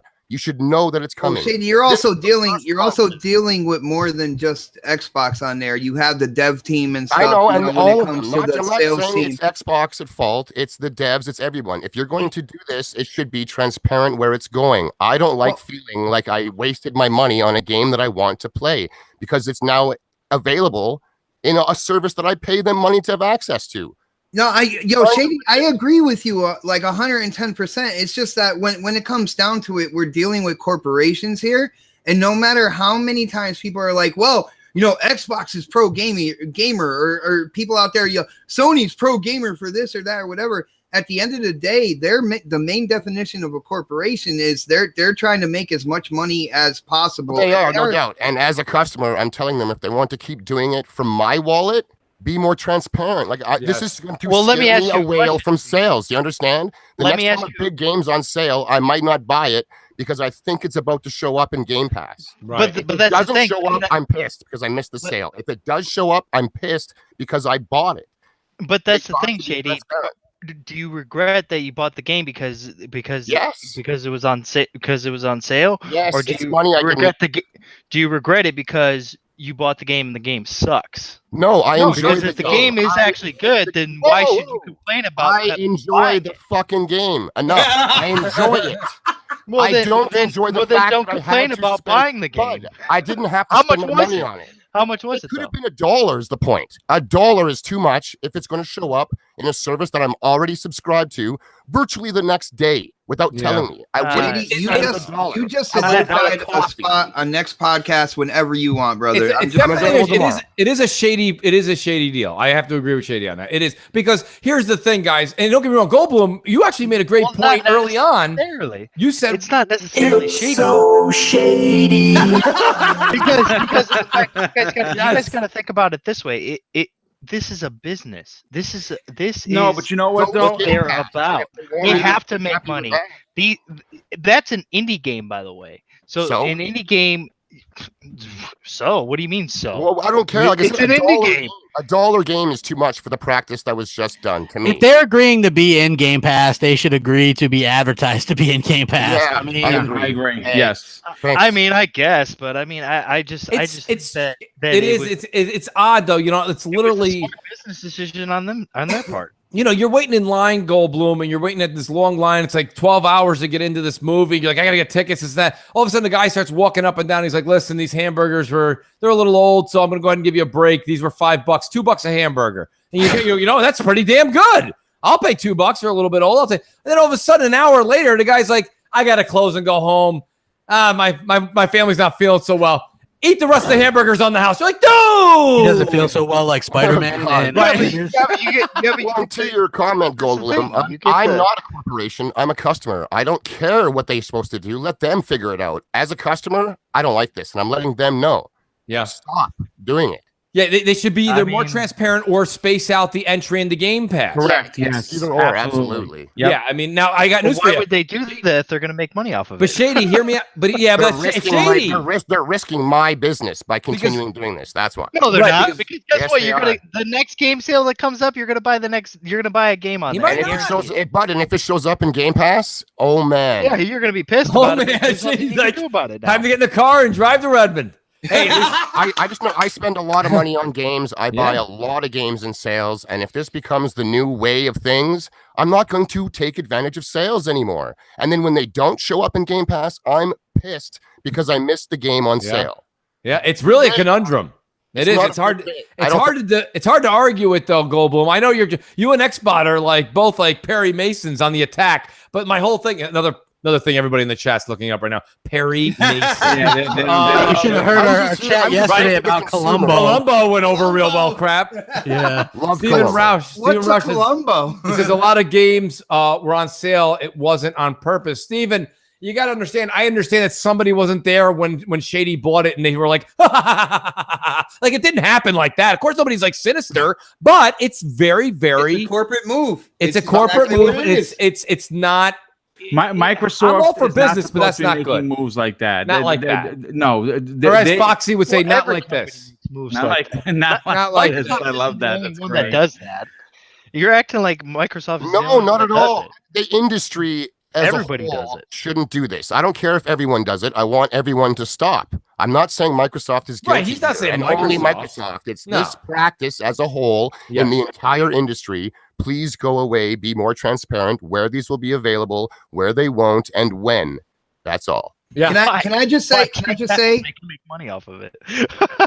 I'm not a corporation. Why are you making money off of it? Because they're customer. Why do you want to get ass raped all the time? I'm not saying I don't want to, but that's the thing. I don't buy on the sale because I already know that half of this. But that's the thing. That's why I don't buy a lot of the games on sale, because I know for a fact that those games are probably going to go to either Game Pass or they're going to go free. So it doesn't matter. It's pretty serious, and some of them have, most haven't. Well, here's the thing, Goldblum. It's not necessarily that what you're saying isn't really wrong, but what the problem is that it was 2 weeks. Right. Like if this was 2 months, then that's a whole different story. Probably wouldn't have hit his radar. He wouldn't care. He would have beat it and been done with it. Yeah. Like, I'm a firm believer that when you pay more because you get it first, like, you are getting something for your money because you are playing the game. So if he had gotten it right, so if he got that game for cheap and 2-3 months before me, and I got it in Game Pass, he still wins. Shady wins. He played the game. Shady, how much was it on sale, by the way? Do you remember? I believe I paid like $15 Canadian. I'd rather not have paid that because that costs more than the entire month of Game Pass. Shady, listen, what I like the way you said is the same way I think about when I spend money. What he said that I thought really rang a bell with me was that was money he could have put towards the 80 new games he's going to buy starting in 3 weeks. Yeah. You know, that's the problem, Goldblum. It's not that he didn't have it. That's not the case. The case of the matter is he's already paying for a service, which now houses that game. And he blew, like, let's be honest. So 15 Canadian, what is that then? You guys are paying more. It's like $12. 12, I was like 10, $12 here. But still, let's be honest. That all kind of adds up when you're talking about just the month of September alone has Shadow of the Tomb Raider, Spider-Man, and you've got right at the beginning of October is Forza. I mean, there's a lot of stuff. Mooch, just two quick things. Now, first off, like, Shady, I want you to know, man, I feel for you, and I feel like, yeah, in a perfect world, what you're saying, it should happen. I just don't think that they're ever going to do anything like that. I think this might be kind of the norm when it comes to those smaller games. And I don't know, man. So, what do you call it? Warhammer was very transparent that it's going to launch in Game Pass, day and date, and still be for sale. They didn't try to sell launching in Game Pass, and then being in a sale. Imagine if they launched it for the regular price and then 1 week later put it in Game Pass. Like, we decided to throw it in Game Pass for you. Would you not be pissed? Yes. Yeah, I know. I see what you're saying. Well, they came out and were transparent and said if you want to own it, you can buy it. If you want to play it in your subscription service, you may do it. That's a good example. Is all I want. They were fine with that, and I was fine with their practice of it. Yeah, no. Listen, guys, I wanted to touch on this because I did put it, and I tried to touch on all of the main subjects I put into the CrossFire podcast headliner, but I didn't talk about it too much because I know that I asked earlier, and I don't believe Crap got it yet. I was lucky enough to get a code. I played about 3-4 hours on and off today of the Call of Duty Black Ops 4 beta. How is that? I enjoyed it, but let's be honest. I'm also not going to sugarcoat it, okay? The game played and looked well. I had fun because I haven't really played Call of Duty in a while. But realistically, the multiplayer, this part of it, which was like 6 maps, this is really testing the servers because there's nothing new. Oh, it's not the Battle Royale. No, Battle Royale is going to be. So here's the good news. Anyone that is able to get a code, don't just throw the code away. Put the code in, whether it be for Xbox or PlayStation, because when you're enrolled in this program, the Blackout beta starts in September. And you're already enrolled for that. So, and you already have the download for it as well. So the point of the matter is it's worth it. I'm having fun with it. I played with clowns. I played with assassins. And I just went on and played a bunch with some random guys. And I had a field day. I really did. I hadn't played Call of Duty in a while. It really gives you the advanced warfare feeling. Maybe I'm off. If anybody wants to comment on that, they certainly can. But I like it. You guys all know I'll be on Call of Duty this fall. I know some people won't. But I mean, I think that it's good, and I'm trying to mooch Crap a code. I think I might have one for him, but I'm not sure tonight. I got to reach out to my buddy. But I recommend you guys definitely check it out if you can. Xbox is next weekend, and that's the one I'm excited to try. Because I'll be honest with you, I'd like to reiterate one last time That DualShock 4 is for the birds. Yeah, it sucks. That thing sucks. Yeah. I mean, it like it's just not comfortable. And your left thumb, when you're playing, I played 2.5, 3 hours of that game straight. Like your left thumb just starts sliding right off that thing because it's your hands are not in the right ergonomic location. Go ahead, Xbox. Well, no, Mooch. When it comes to the DualShock 4, you know, me and O-Snaps, we have PS4s. We got them on sale for like dirt cheap. I think it was like maybe last year or whatnot. One thing I gotta say about the DualShock 4, it's not even the position of the sticks or anything like that. I got used to it. These things fucking break like nothing, dude. Like the triggers, the rubber pulls off of the thumbsticks. They are not made well. And I am sorry out there in the chat. Those PlayStation faithful out there, guys, you gotta just realize these things are not made well at all, and they disintegrate in your hands. It weighs like 6 ounces. Oh my goodness! Thank you. Literally, it's like holding a loose leaf piece of paper. Yeah, gust of wind will blow the controller out of your hands. And you know, Mad Jack, listen, I know you're a Sony fan and actually really enjoy your comments, and I don't mind even what you said there because realistically, I understand that there is it's done very well, but you can't. It's sold 80 million consoles, so of course it's there. I get it, but they break. People are gonna keep buying them and buying them and buying. It's awful. It's an awful. It's compared to the Xbox controller. It is it's bad. And I'll tell you something. Realistically, you want to go big three like we always talk. Controllers, it goes Xbox, it goes Nintendo, the Pro controller, and then the DualShock 4. DualShock 4 is in third place in my personal opinion. Are you talking about the Pro controller for the Wii or the Switch? Sorry, because those Joy-Cons, man, that's like functional at best. It's better than the DualShock. The Joy-Con? No, not the Joy-Con. No, the Pro. Man, dang. Oh, whew. No, have you seen the Pro controller? Yeah, I have one. It's fantastic. I don't touch the Joy-Cons. The Joy-Cons are a little like Tic Tacs. No. But yeah, like I was saying, I really, really think that me personally, it takes a little bit out of it. And it's funny because we were playing the game, and I'm like, man, I am going to enjoy Black Ops 4 so much better when I get to use my Elite controller. I think all you guys would kind of agree with that. I'd like to get a bunch of you guys on, though. It is kind of fun playing Black Ops. Black Ops again. It is fun. It's a fun game. It's fun. What do you want me to say? I don't know. Hashtag fun. Hashtag fun, folks. It's out there. Right?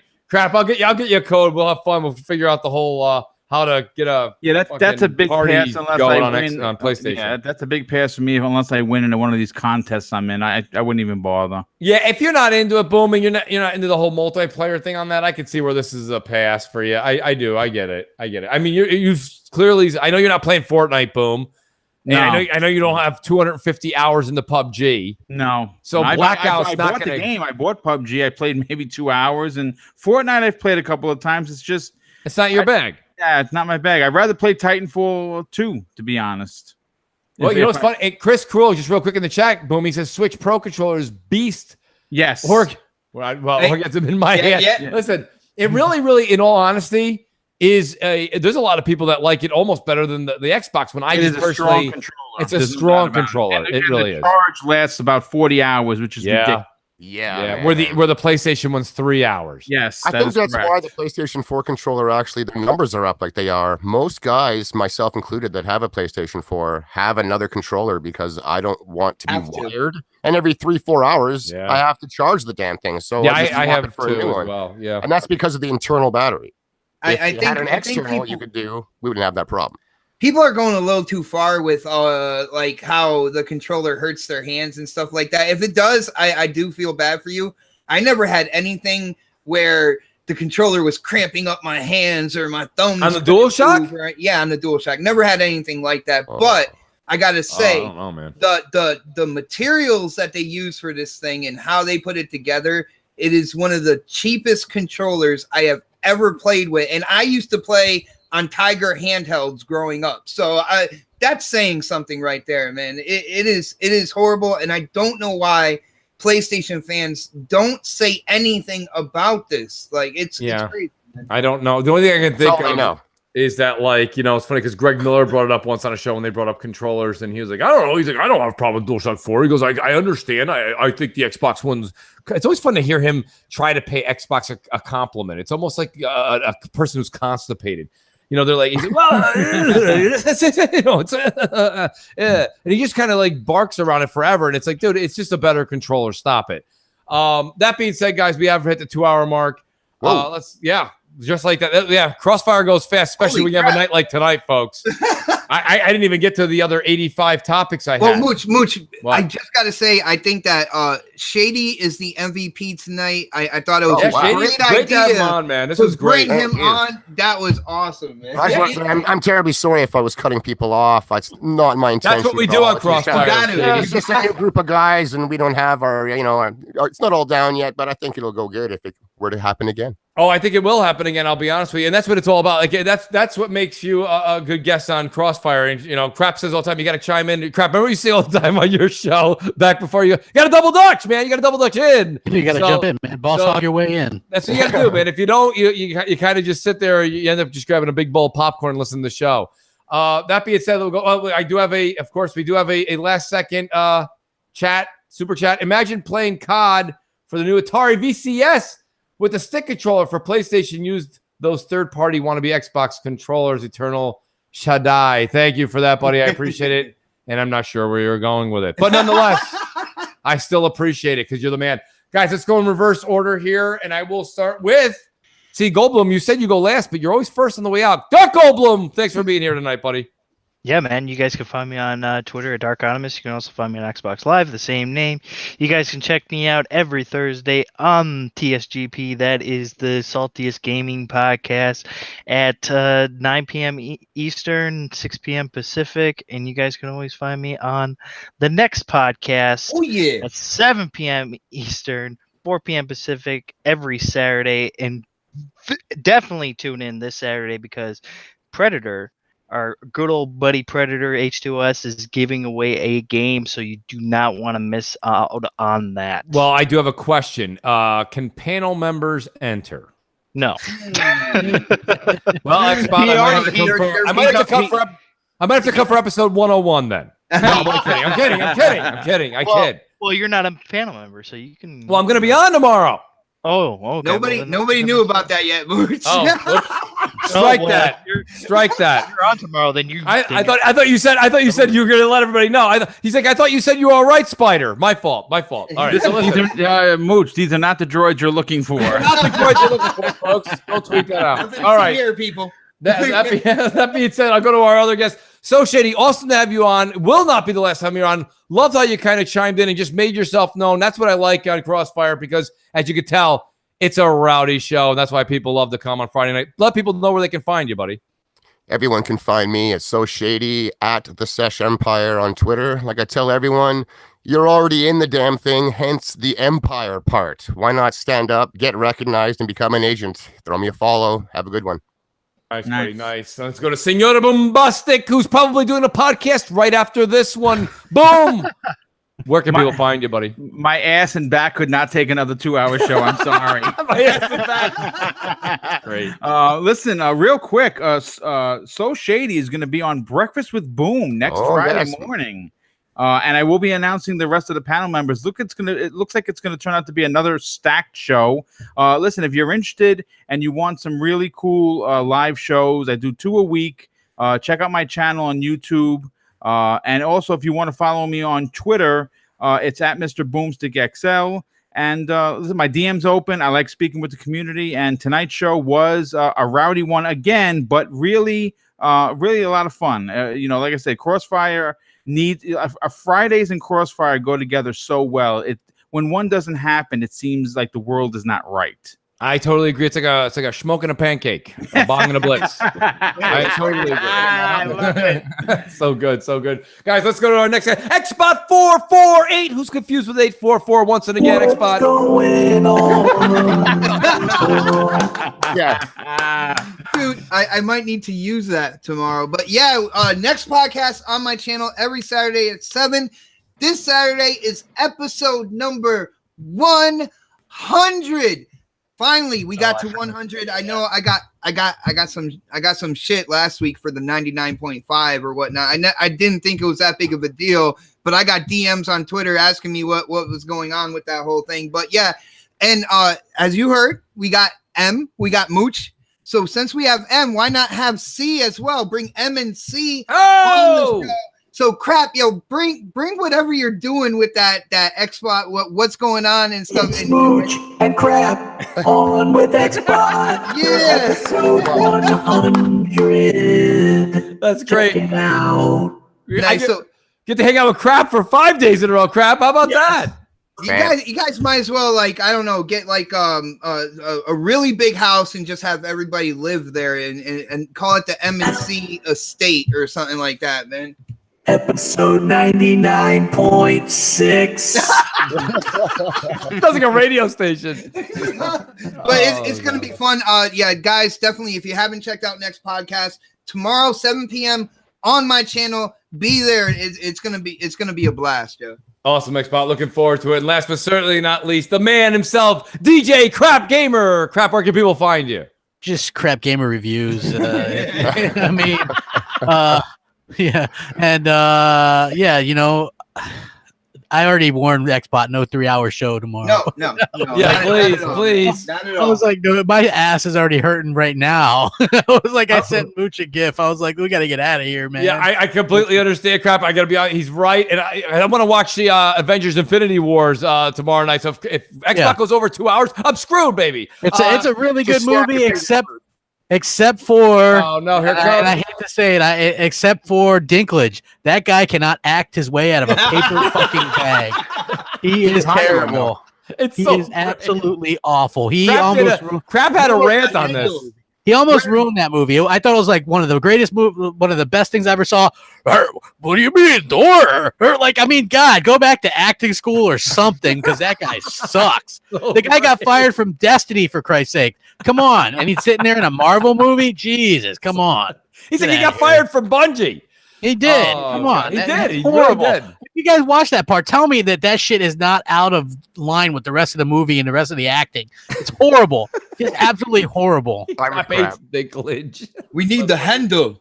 Oh God! What is the handle? There you go, guys. We're over 2 hours now. I'll be honest with you. We will see you guys tomorrow on Next Hit. It's going to be MNC Invades the 100th episode, which is going to be a great show. Make sure you guys tune in, check it out. And then we've got We've got MNC next week and Xbox Nation, and we've got Crossfire back again. Guys, please enjoy your night. There be a lot of news, megatons and shit. Yes, Phil, do something. Thank you. We'll talk to you guys later. Enjoy your weekend. Scandal something. I don't know. Do something. Peace.